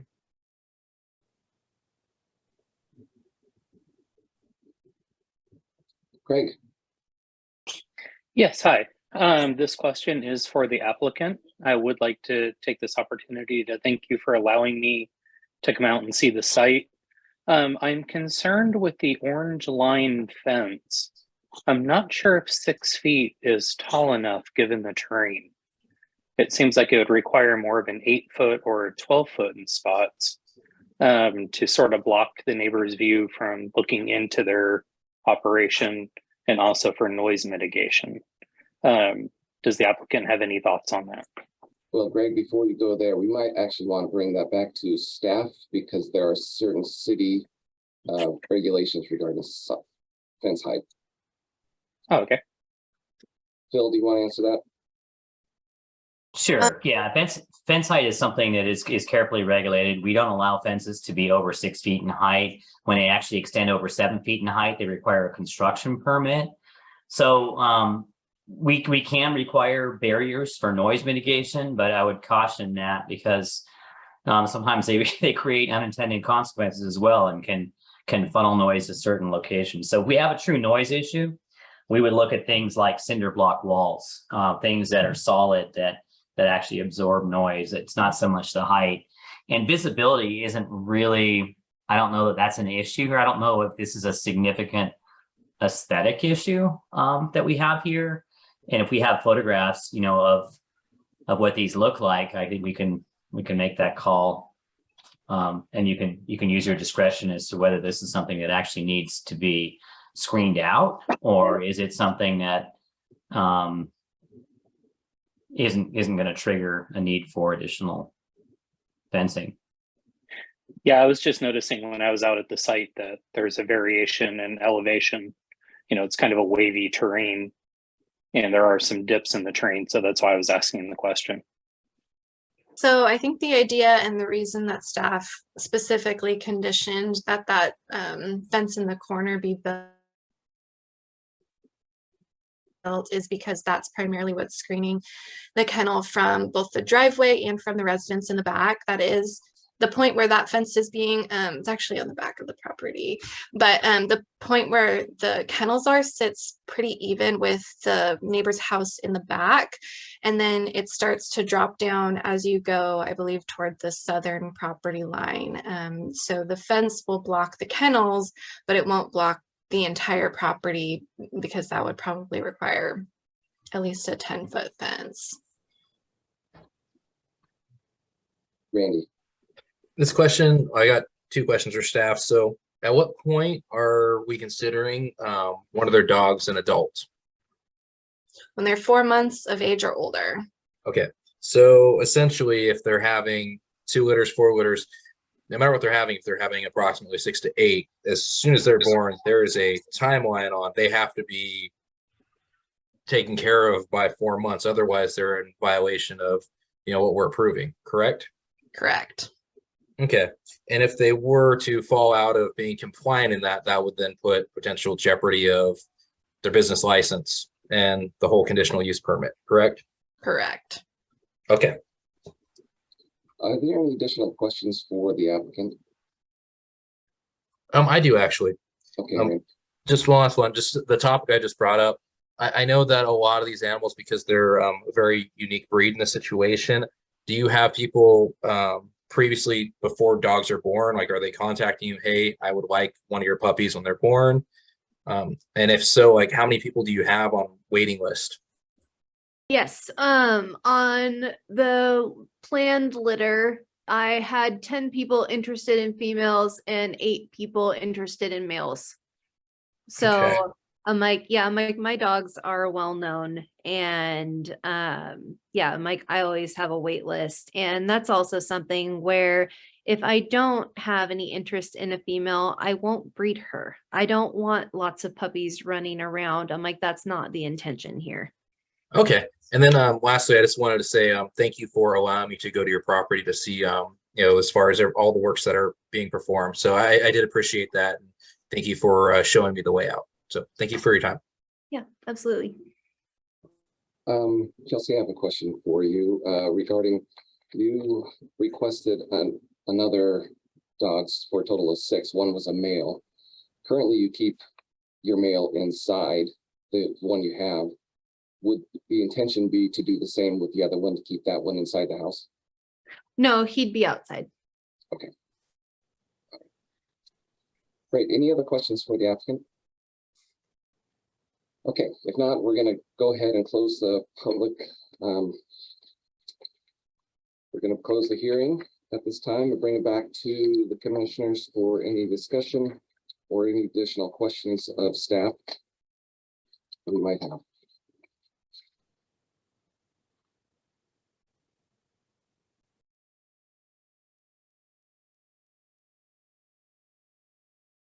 But he's very talkative tonight. I was just waiting for the screen to make itself. Yeah. I was out at the property. I will tell you one thing that I noticed was that that kennel is directly underneath an oak tree, and when it drops an acorn, sounds like a gunshot. Scared me half to death. So it's probably nothing compared to a dog bark. I mean, you get enough acorns dropping at the same time, it'll probably sound like 4th of July. Nothing a little bubble wrap won't fix though. Yeah. You know, I thought it was interesting how the squirrels were actually in the trees throwing acorns onto the structure. Dennis, Yeah, tree squirrels are crazy. I'd be interested, I mean, I'm concerned about the comments of the neighbors and about the community in which they live and how they fear it's going to change. And that's a two-way street. It goes both ways. I'd be interested in considering to support the use if we would have it revisited to us specifically, so we could kind of answer the questions or hear the concerns if there are, and then we could make a decision to continue the use at let's say within a year. And I would like to see that condition added. Is there a particular reason that you would prefer us to see it instead of just let the staff take care of it? Because we're making the decision about, we would be making the decision about allowing the use. And that's why I would like for us to be the ones who would, hear the discussion. I'm kind of curious on this topic actually, because you mentioned you surveyed this property, or your company did, correct? Yes. And so you loosely alluded to that. God, how do I want to word this? Essentially, you're kind of walking into this like now you're seeing like, oh, now I know. And one thing that I kind of noticed was, I mean, one of the people and specifically said it, they're doing everything to make me miserable. And it almost, I don't know if maybe I misread that, but I mean, do you feel that like you were already getting complaints before you walked in on this? No. Okay. Again, I knew nothing about a kennel on the property when I was asked to survey the land. There were comments made about utilities and easements, and maybe not having the utilities within easements. Gotcha. Okay, so all those old joint trenches, gas lines and water lines in the area. Yeah. Okay. Jason? Yeah, I think there might be just some tension between the neighbors aside from this. Anyway, it's very difficult when you have two people with two different life plans, and so I would have loved to see a little bit more advancement with the neighbors, to kind of work this out together to find out what they wanted to see, what easements they could come up with. I would be inclined to try to keep it as close to what is normally allowed. We have municipal codes for a reason. If we make conditional use permits for everybody who wants to, do something different, then the municipal codes really become useless. And I'm worried about if this goes ahead and we have a commercial breeder in town or in this residential rural area, what is it zoned as? Residential? Suburban? That's what I thought it was residential suburban. She said rural suburban. Was I wrong on that? It's residential. Yeah. Residential suburban. Okay, all right. And so if we have a disagreement, you know, down the road with something else, we're going to kind of already have opened the gate for other people to ask for this. So I don't want to open a can of worms. Does anybody have any additional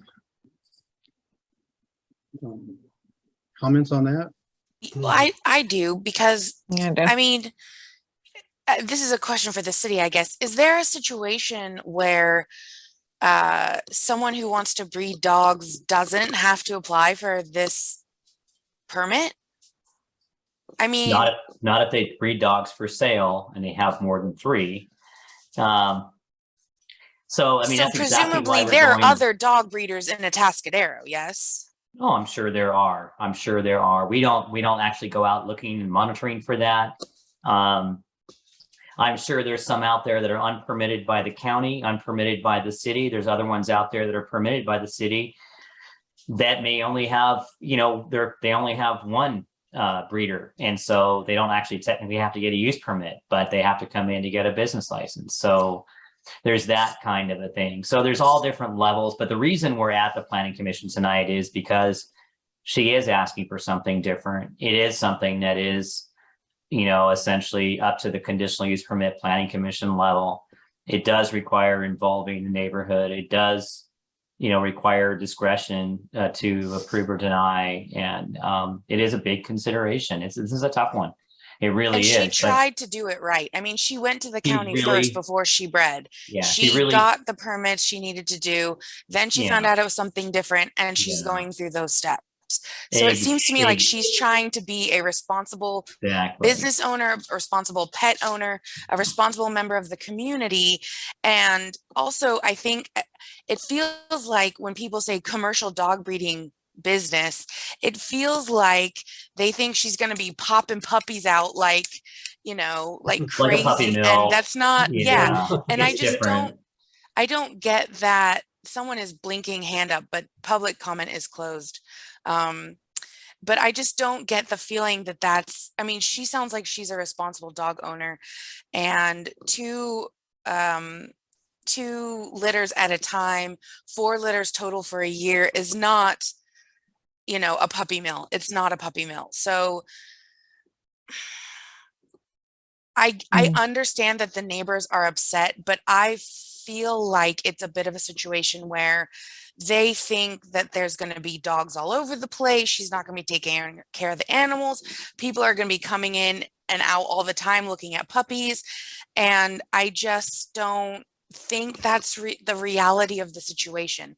Now, if we approve this and that is the reality of the situation, then she won't be in, you know, she won't be following the rules of this conditional use permit. They can make a complaint, and I don't believe that's onerous. And then they go out, they get investigated by the city, and then they get their conditional use permit taken away. I mean, that's how this works. So I personally don't really feel like there's anything more to discuss. Somebody else may, but I don't. Randy? That's where I'm at.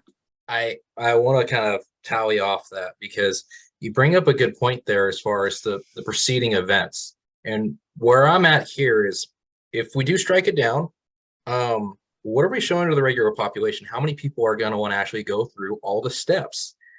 And it's going to look like, I mean, this person's probably put, I mean, looking at all of the construction in their property. One of the things when I was on there that I asked about the kennel, the boarding in front of it, right? And I was like, is that going to stay when all the other fences are there? And they're like, oh, well, we invested in this because we don't want our dogs to be having to see, because they mentioned they were seeing dogs, right? And so that was a consideration they wanted to make of the neighbors, like, hey, we don't want them to have any reason to bark. And it seems like there's a lot of things that they're trying to do with the phase of construction to kind of try to ease into it. But I think Tori kind of hit the nail on the head, where if they have a complaint and they're not compliant, they lose everything. And it's the onus is all on them. I mean, if they're not compliant, they lose all their investment. And with the tension in the situation, these people will most likely call at 901, and it's not going to get any more lax. I mean, so no matter what way this goes tonight, I mean, there's going to be tension. But I just think we need to at least acknowledge the process that went about, because I know for a little bit it looked like we were kind of chastising the applicant, and we kind of got hit this as a grenade where we had other agencies, and I know that those things were corrected and there are ramifications for actions, but it may not have been properly reconciled. So Tori, I just want to say thank you for pointing out your reasons there. Jason, I saw Randy, I want to nominate you to go out and evict all the puppies.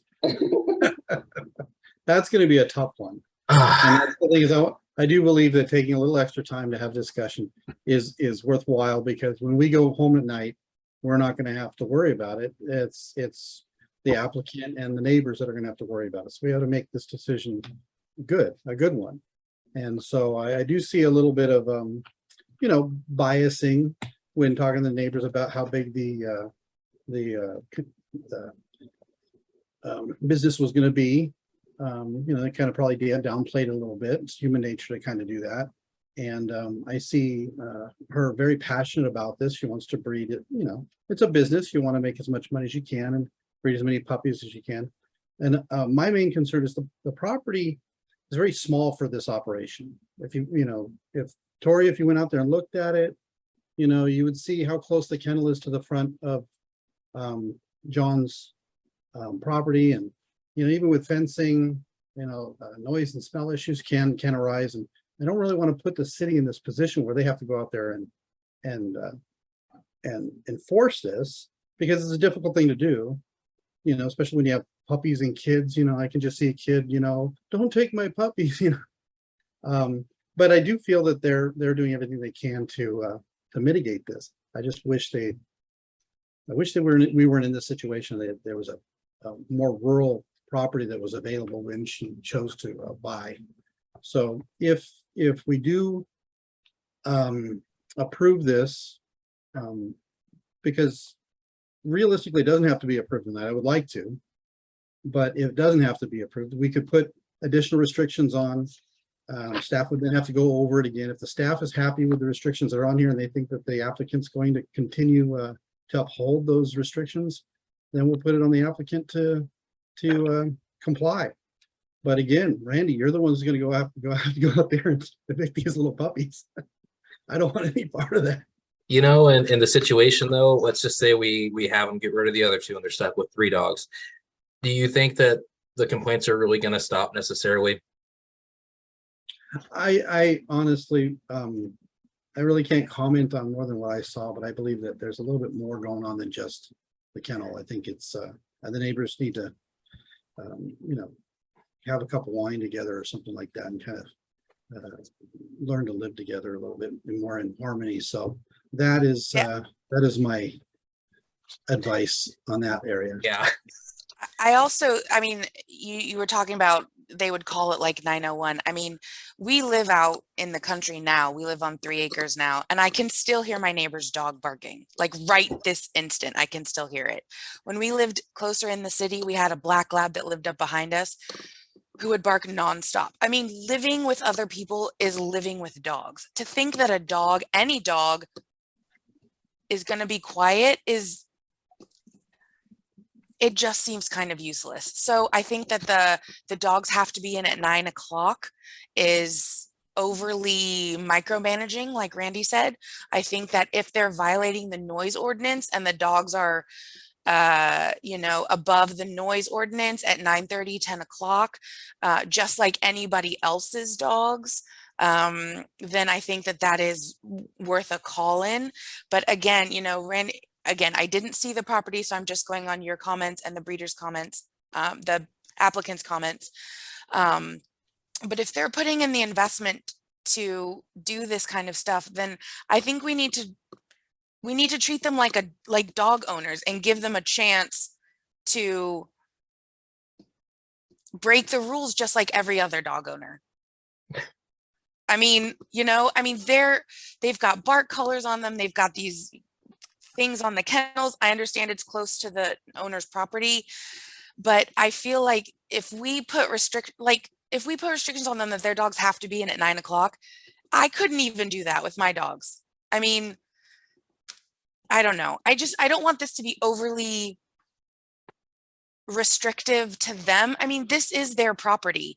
And if they truly are doing as much as they can to limit the effect on their neighbors, then they should be able to follow these rules perfectly fine. They should be able to follow the rules for noise. They should be able to follow the rules that we put on this thing. And if they're not, then they're not. But the neighbors have to report them just like anybody else's neighbors. And I agree with you, Jason, just from the letters that I read, there's a lot more going on than just this dog breeding facility. And I don't think that they should necessarily be penalized for that because there are other issues that need to be resolved with their neighbors. And I wish everybody could just get along and love your neighbor. I'll donate the bottle of wine.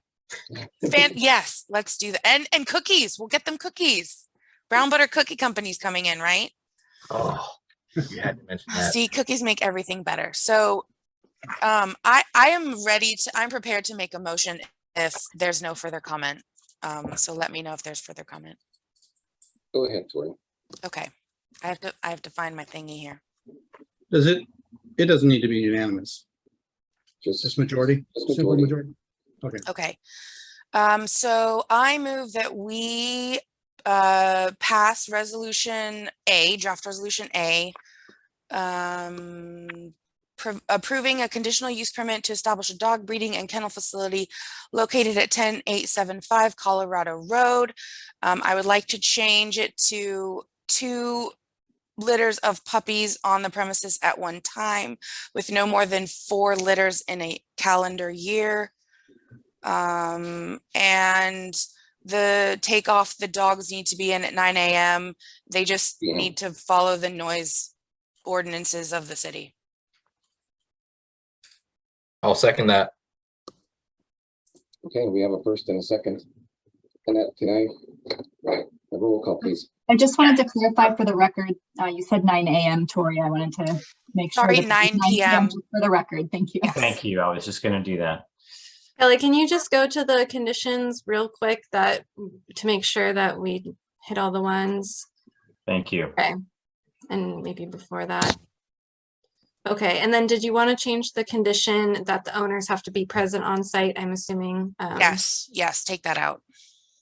You can leave the applicant shall not allow any dog to act in a manner of continued or repeated barking, howling, or other loud or unusual noises. That's fine. But just take off the first part of B. Okay. Did we have a second? I'm sorry, I forgot. Did we? Yes. Randy. So we need to make sure that the second is happy with those changes. I'm sorry, this is for up to 6 dogs, correct? Correct. Yes, 6 dogs. I'll second. I do agree. Okay, are we ready? Okay, Vice Chairperson Keene, Yes. Commissioner Hughes, Yes. Commissioner Anderson, No. Commissioner Carranza, No. Commissioner Heath, No. Commissioner Schmidt, You're muted, Dennis. Dennis, you're muted. Okay, Skip Clever. Sorry about that. I forgot that I did that. What I said is, Tori, you made a very compelling argument in support. And the only thing that I would change in it is that I would want the applicants to do more than just as much as they can. I think they need to treat their neighbors as well as they treat their dogs, or as they talked about their dogs. And for that reason, I will allow for them to have the permit, and I support it. Okay, so that's a yes. Yes. Okay, and the last is Chairperson Vanden Eyck. Yes. So motion passes 4-3. Okay, and I want to remind everyone tonight, this action is appealable to the city council within 14 days of today's action. I believe that's what, the 18th of October. And there is a cost, there is a fee for the appeal, and it would have to be a letter or email that comes to the city along with that fee, if we want to bring this to the city council. Otherwise, thank you. Thank you, everyone, for everybody that's participated. Congratulations. Yes, and congratulations to the applicant. I'd like to take a 5-minute break before we come back to our next item. So we will take a 5-minute break and come back 5 minutes. Thank you.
Okay, looks like we are just waiting for a couple of our commissioners to return.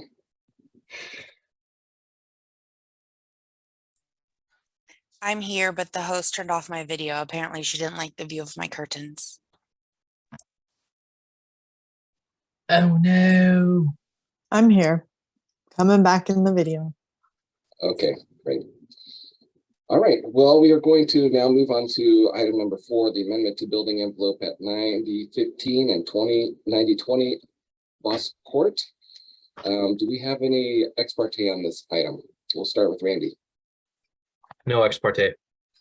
Greg? No ex parte. Tori? You are muted there. You want to? No ex parte. Okay, thank you. Mhm. Dennis? No ex parte. Jason? No ex parte. Victoria? No ex parte. And I have none. We'll go ahead and turn this over to staff for their presentation. Okay, thank you. I'm going to go ahead and try this again. It works. It looks more successful.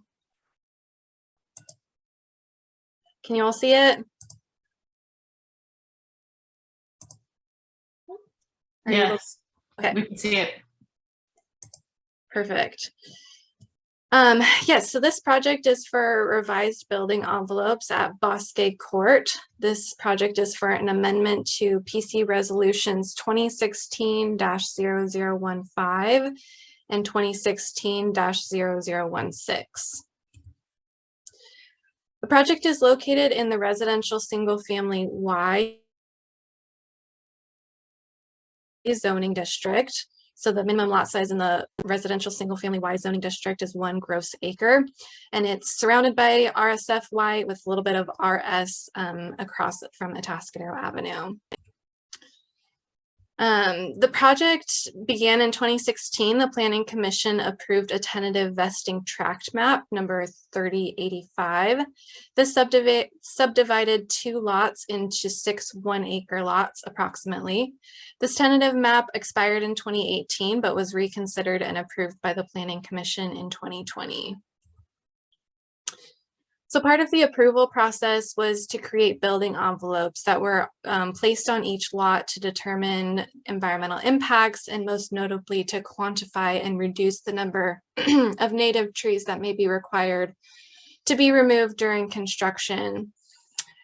It was anticipated that the new residential homes and any related accessory structures would be placed within these proposed building envelopes to take advantage of the streamlined and environmental review that went along with the map. So this was the map that was created at that point. There was 2 lots that came off of Atascadero Avenue, so they created Bosque Court, and 6 lots. You can kind of see in these hatched areas these building envelopes, which we'll be discussing. And again, the lot sizes in this subdivision range from about 1 acre to 1.24 gross acres. So part of that approval, as I'd mentioned, was an environmental review. This was in the form of a mitigated negative declaration in accordance with CEQA that was prepared in 2016. Again, this negative declaration focused primarily on the impacts that the future development may have on the native trees, specifically in the area. So that was a couple of years ago. Circumstances have changed within that time, and 2 of the new owners are requesting to amend their building envelopes to increase the usable space on their property. Staff reviewed the facts and analyzed the circumstances of the proposals comparing it to that mitigated negative declaration that was approved in 2016, and has determined that a brand new mitigated negative declaration is not required because it doesn't trigger the CEQA requirements as a substantial change to the project or causing substantial negative impacts that were not originally anticipated. So staff has prepared an addendum to discuss these issues and discuss the basis for this determination, and that was attached to your staff report. So the proposal now is that as these parcels have sold to separate individuals requesting to build their homes and their accessory structures, some of these property owners have found that their approved building envelopes are too restrictive for what they would like to see on their property. Conditions on the sites, like I'd mentioned, have changed within the past few years. One of the most significant trees on lot number 5 actually fell down in a storm last year. The owner sent us a picture at that time, and it was clearly because of the storm that it was knocked over. And then another tree was removed, which we'll talk about in a minute. So the proposal tonight is that these owners are requesting to expand their approved building envelopes. So here we can take a look at the proposal for lot 1. If you can sort of see through all of the different lines here, you can see the line that my mouse is going across, this little sort of square shape off of the cul-de-sac was the original approved building envelope. You can see the house was built within that. And as the owner came in for permits for a carport, they discovered that or perhaps it was a pool, they discovered that there was this building envelope and that it was restricting them from what they wanted to do. So they went back to the arborist, got a new arborist report, which determined the impacts of the new building envelope as opposed to the old one. So I will say that there was a native tree back here. That was one of the reasons for the building envelope to end so abruptly here. And that tree was removed in anticipation of building before the applicant realized that they had this building envelope that they were restricted within. So staff has added conditions to mitigate the removal of that tree since it should have received permits at the time. Moving on to lot 5, again, you can see this dashed line here. It sort of looks like a cone, was the original building envelope. And based on the size and shape of it, the current owner would like to expand the opportunity for a larger house that doesn't necessarily meet that shape. On this property, the native tree in the front here was the one that fell in last year's storm. So that was one of the trees that the building envelope in theory might have been protecting, but it's still within the envelope. Oh, and then this new more bubbly circle, that's the updated building envelope that's being proposed, and you can see the location of their proposed residence. So moving on to the tree impacts based on the new arborist report. So the arborist report, there were arborist reports prepared for the subdivision that discussed the native tree impacts within those building envelopes at the time. That was done by A&T arborists. Steve Alvarez is one of the arborists that's part of A&T, and he redid a new arborist report in July of 2022. For lot number 1 specifically, Alvarez determined that the proposed development will impact 2 native trees on lot number 1, and it would not propose any new ones for removal.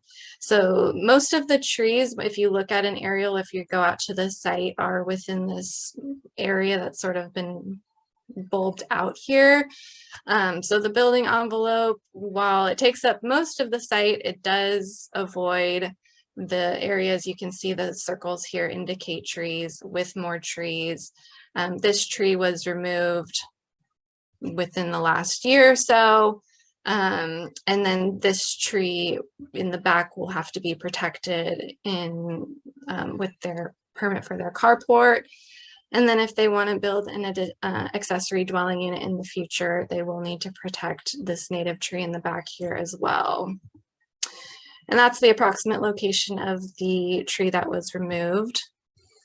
So the municipal code does require that a tree permit and mitigation fees or replanting is required when native trees are removed prior to applying for a building permit. And that means sort of when it's clear that this was removed in anticipation of a building permit.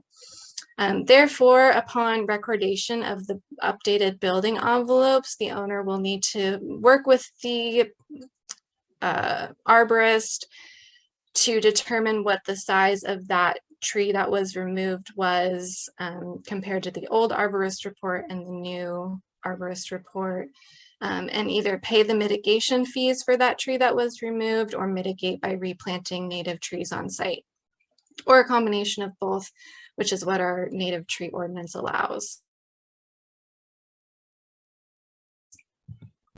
And moving on to lot number 5 and its native tree impacts. So again, an arborist report was completed this year by Steve Alvarez, an updated report. The current envelope is a flat area with 5 oak trees that would require removal upon construction. As you saw, that was a pretty small building envelope. So most of those trees would probably need to be removed if construction happened within that envelope. The arborist report confirms that the large oak tree fell in the storm last year and has determined that construction within the amended envelope will require the removal of 2 native oak trees. However, within this determination, Mr. Alvarez, the arborist, is counting that 1 tree that fell. So really only 1 live tree will be required for removal as a result of the amended envelope and the project being proposed within it. And here again, we can see those envelopes and then that location of where the tree was being protected, but has since fallen.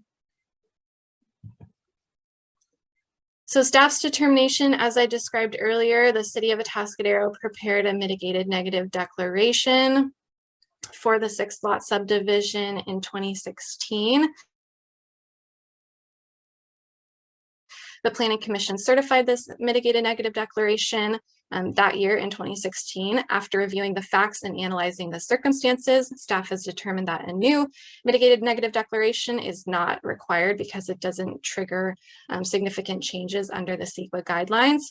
Staff has prepared the addendum to discuss these issues, which is included in your staff report, and it has been concluded that there would be no significant environmental purposes to maintaining the building envelopes as they were previously drawn on these 2 sites, lot 1 and lot 5. So staff's conditions of approval are included in your staff report, but essentially we are just updating the building envelopes for lots 1 and 5, requiring that a deed notification be required to prior to issuing building permits for structures outside of the originally approved building envelopes on these 2 sites. And this deed notification shall also include updated building envelopes and clearly define the activities allowed outside of these envelopes.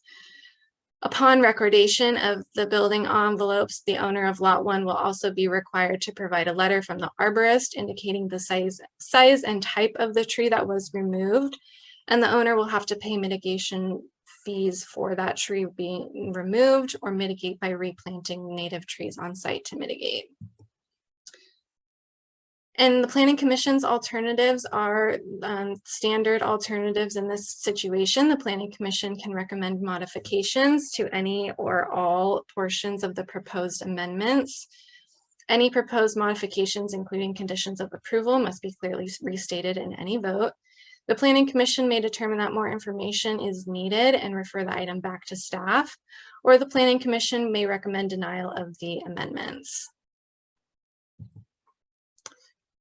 The findings are the same findings that were required with the previous approval when it was approved in 2016. All findings made for the original subdivision remain valid, and the proposed amendments are consistent with the previous approval.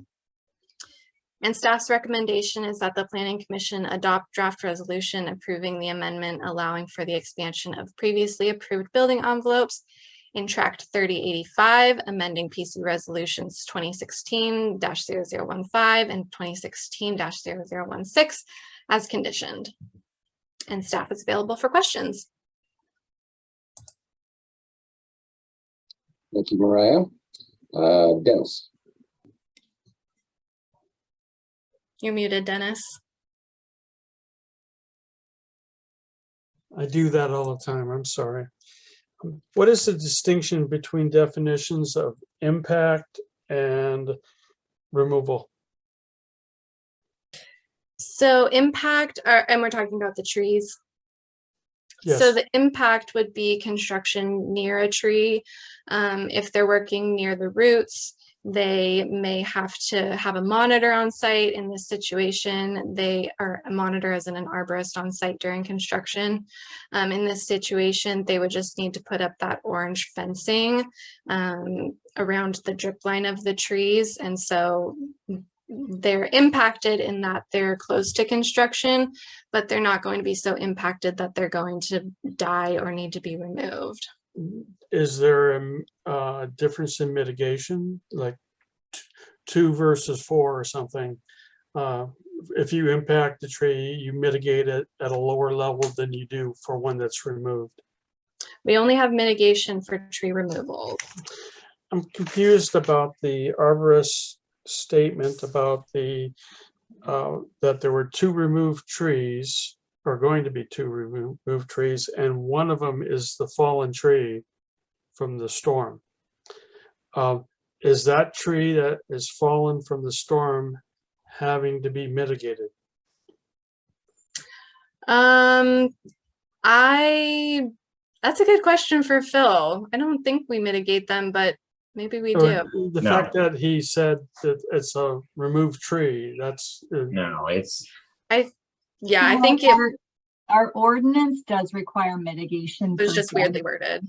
Yeah, our ordinance does require mitigation for dead trees, but not trees that have actually fallen down. Okay. Well, is the tree still on the site? Is it, or has it actually been removed from the site, or is it just fallen on the site right now? That's a good question for the applicant. I believe it's still there, but I'm not 100% sure. Is there any encouragement for them to use on-site acorns to replenish trees? No, not at this time. Lastly, you had talked about the mitigated neg deck and the finding that was made that of consistency between the original mitigated deck and today. Is that something that has to pass through the clearinghouse? Yes or no? And then if it does, do they have to pay the fees associated with the clearance, the $2,381.75?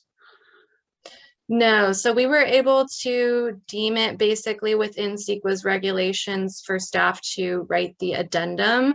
So they didn't have to go through the whole new mitigated negative declaration. It didn't trigger that process at all. We just wrote the addendum justifying this. So the clearinghouse doesn't have to agree with it? No, and the clearinghouse, I don't believe would get sent this anyway because there's no jurisdictional waters or anything on the site. Okay. All right. Thank you. Dory? So the tree that was removed before applying for the permit has to be mitigated. The other tree that's going to be removed on lot 5, well, that will be mitigated as well. So they'll need to plant more trees. Correct. So that will need to be mitigated with the building permit at this point per our tree ordinance. So they can either pay or replant on site. And when they replant on site, I just want to clarify, we require at least 5-gallon native trees. So that's the mitigation. And I assume you have a list of native trees they can pick from. Correct. Perfect. And then my other question is the trees that would be impacted at the construction, what if they die So yeah, construction? so it is common with, if it looks like especially trees are near construction, we will require an arborist letter at the finalization, either confirming that the trees have survived and that they're going to remain healthy. And if they're not, they'll have to pay those mitigation fees. Okay. Jason, I saw your hand up. Oh, I just want to know if any puppies were harmed or damaged in the making of this staff report. No. Okay, good. We're good. You guys worked really hard. Thank you. Okay, well, we'll go ahead and open the public hearing and invite the applicant to address us. Okay, so we have Trevor Marks and Leif Erickson. I know for sure if either of you want to speak, you'll just have to unmute. Well, I'll speak. Hello, this is Leif Erickson. Good to meet all of you. Thank you for taking the time this evening to hear my proposal. What drew me to that lot initially were the mature native oak trees. And I have to say, when that tree fell about a year ago, I was pretty heartbroken because it was beautiful. But what came from that was the potential of a different building site. So with that tree out of there, then we considered an alternate building site. And we had several visits with Steve Alvarez to look at the locations of the trees and what kind of floor plan we could create to save them. And that's been my goal from the beginning, is to save the trees on that lot. I know that when Mr. Arneson initially planned that acre, he created that envelope in a flat area. For me, I was willing to consider a more difficult construction plan to save those trees. So the difference in the plan from the initial envelope and my plan is that if I build in the envelope, we'll probably have to take 5 trees out, which I just can't consider doing. By moving the building back a little bit, then what it allowed us to do was to keep the majority of the trees, including the ones in the initial building envelope. And the end result would be the removal of only 1 tree. Oh, a question, I heard a question about, is that fallen tree still on the site? As of about 4 weeks ago, I had communication that it was still there.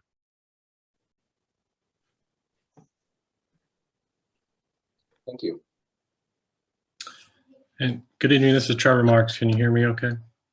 Yes. All right, thank you. And Leif, I'll confirm that, yes, that tree is still there on the lot, so hasn't gone anywhere.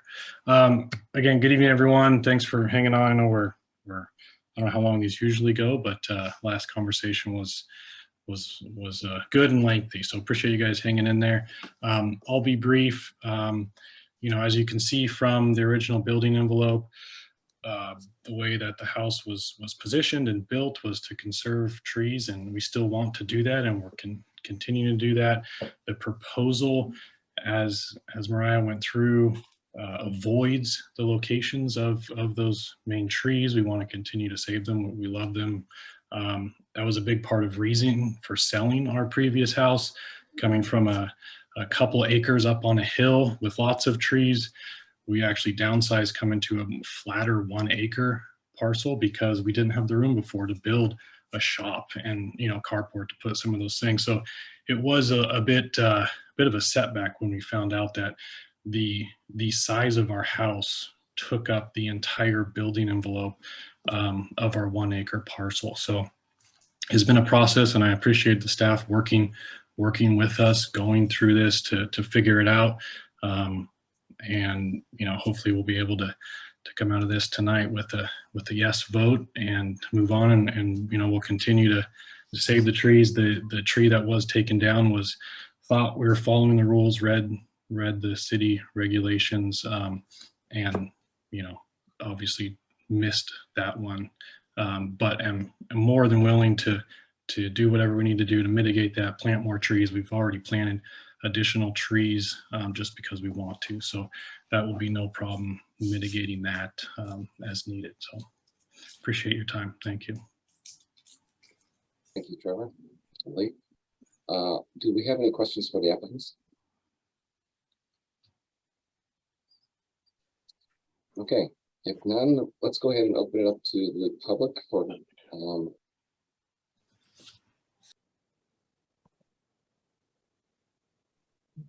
Jeff, I think you're muted. Of course I am. Shoot. Okay, we'll go ahead and move into public comment portion. If any of you are online and would like to comment on this item, please raise your hand.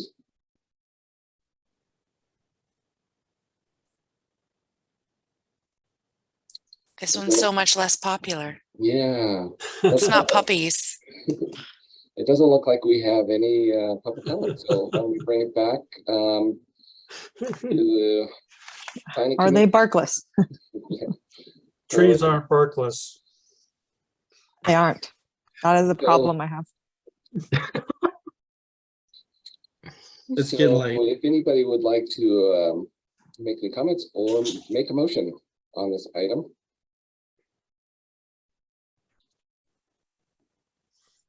I'll make a motion, please. Hey, Dennis.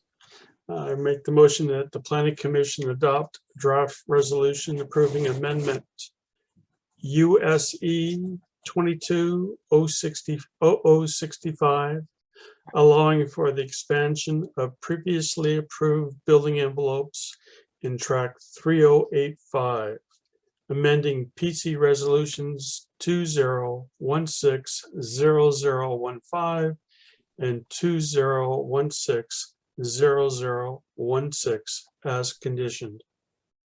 I will second that. Annette, can we get a roll call, please? Yes, Commissioner Schmidt, Yes. Commissioner Hughes, Assuming no puppies are harmed, yes. Yes. Commissioner Anderson, I'll ditto that for Randy. Yes. Commissioner Heath, Yes.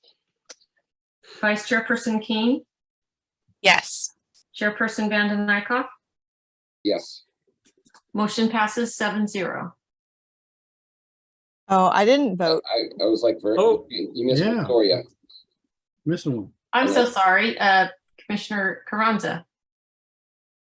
I will say yes, and I just wanted to say thank you to both of the applicants that are streamlining this effort together, because I hear the sincerity of wanting to not only preserve the native trees, but also planting out of their own will more. So thank you and keep it up. Well said. Thank you. Very well said. Thank you very much. And congratulations, and we wish you well on your project. Okay. Well, that was something. Phil's back. So we'll go ahead and turn some time over to Phil for a director's report. Thank you, Chair. November 1st actually will be, or is it November? Yeah, it's November 1st is our next hearing. We're actually going to be canceling the second planning commission hearing this month, just so you guys have some extra time to get ready for Halloween. Concerned about that one. So we will be hearing on that date a project to put an RV storage yard out at the water company property on Sycamore out by the river, kind of adjacent to where that Sycamore Industrial Park is. There's kind of been a small contractor's yard operating out there for some time. And next to that, there's a big vacant piece of land next to the Atascadero Airport, if you're familiar with that. Mhm. And that's a proposal there. It's a significant sized project for RV storage that are going to lease land from the water company. That'll be coming to us to look at a conditional use permit because of the amount of outdoor storage. So that should be interesting. Didn't we hear that before? What's that? DRC. Didn't we hear that before? DRC. It was DRC. Yes, it went to the DRC. So yes, if some of you recall that from DRC, that was at the DRC. Like a long time ago. Yeah, I think it took them a while to pull things together, and but now they're moving forward. I also want to let you know that I'm not sure if you're aware, since we spoke last, we did lose our assistant planner, Bailey. So we are on the search for an assistant planner. So it's just myself and Mariah and Kelly that are your planning team right now. So we're trying to get things moving, but it's probably going to take us a little bit longer to get things rolling out than normally would. Luckily, this time of year and with the economy, hopefully things slow down a bit, but we still have a lot of construction permit activity, and we have a giant general plan looming ahead of us as far as an update. We made a bit of a splash at the Colony Days this past weekend when we entered the parade, and we all carried a banner. I don't know if any of you saw us, for the general plan update, and we had all our matching shirts on and logos and stuff, and so we made a presence there in that way. But that big effort will be coming your way very soon. We're just gathering background information, and I'll be reporting out on that soon. But let me know if you have any other questions. I do, and I don't want to go too late, but I'm dying of curiosity. What's going on with the corner lot at Traffic and El Camino? Traffic Way and El Camino, the corner lot. Flums, muffler, and used cars. Well, you'll notice the used cars are no longer there. I did, which is what made me so curious. Yeah. So unfortunately, Fred Flum has passed away several months back, and his son is taking over the management of the property and the trust on that property, and working very closely with the city to ensure that the best possible thing goes in there, which is really, really cool. And their intent is not to continue automotive uses. They want to continue to do something that's consistent with our downtown zoning. And so we're working really closely with them to ensure that's going to happen. So we're trying to get creative with that. We'll be talking to City Council about some potential financing options for them. I heard a rumor we were buying it. No. The city, the city was trying to buy it. The city thought about it at one time. Okay. But the property owner has been really nice to work with. We wanted to buy the property solely to get it out of a non-conforming use and sell it, with the intent of putting a conforming use on that. But it turns out we may not have to do that because the property owner is willing to work with the city. So we're looking at some creative measures to be able to do that. And we may be able to help them do that in other ways. So that's happening now. We're very, very positive about it. We're very fortunate that things are working out in that direction.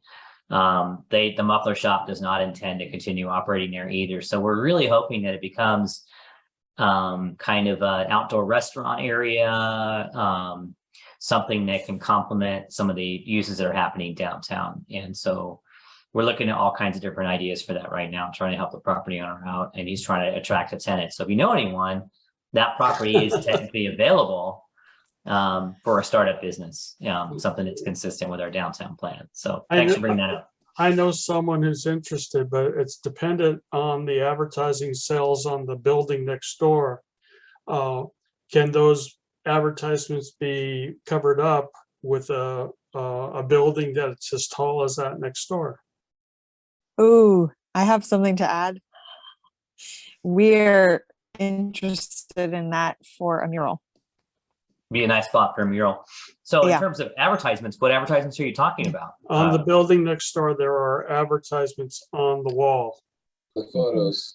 They're quite big. Yeah. Okay. Yeah. The photos that they have historically advertised for land uses upstairs there. Well, technically that's not really protected. I mean, they are allowed to build a multi-story building on that corner. And that wall is owned by that business. So that the business, right now, they do have a sign out there advertising for Flum's used cars and mufflers. They must have gotten permission from that property owner. But if they were to build a multi-story building, I don't believe there's anything prohibiting them from doing that. And that in turn would block the signs. And that's going to be between those two property owners. And then the income that comes off of it goes then, or it's negotiated. I don't know. I couldn't comment on that end of it. long as no puppies are harmed. No. But pigeons could be an issue. Nobody likes pigeons. They're Nobody rats likes with pigeons. wings. They don't need any help breeding whatsoever. They crap everywhere. Well, it's good to see everybody. We're going to go ahead and adjourn to the next scheduled meeting, which is the first meeting in November. Mhm. So thank you, everybody, for hanging in there. Thank you all. Bye-bye. Thank you.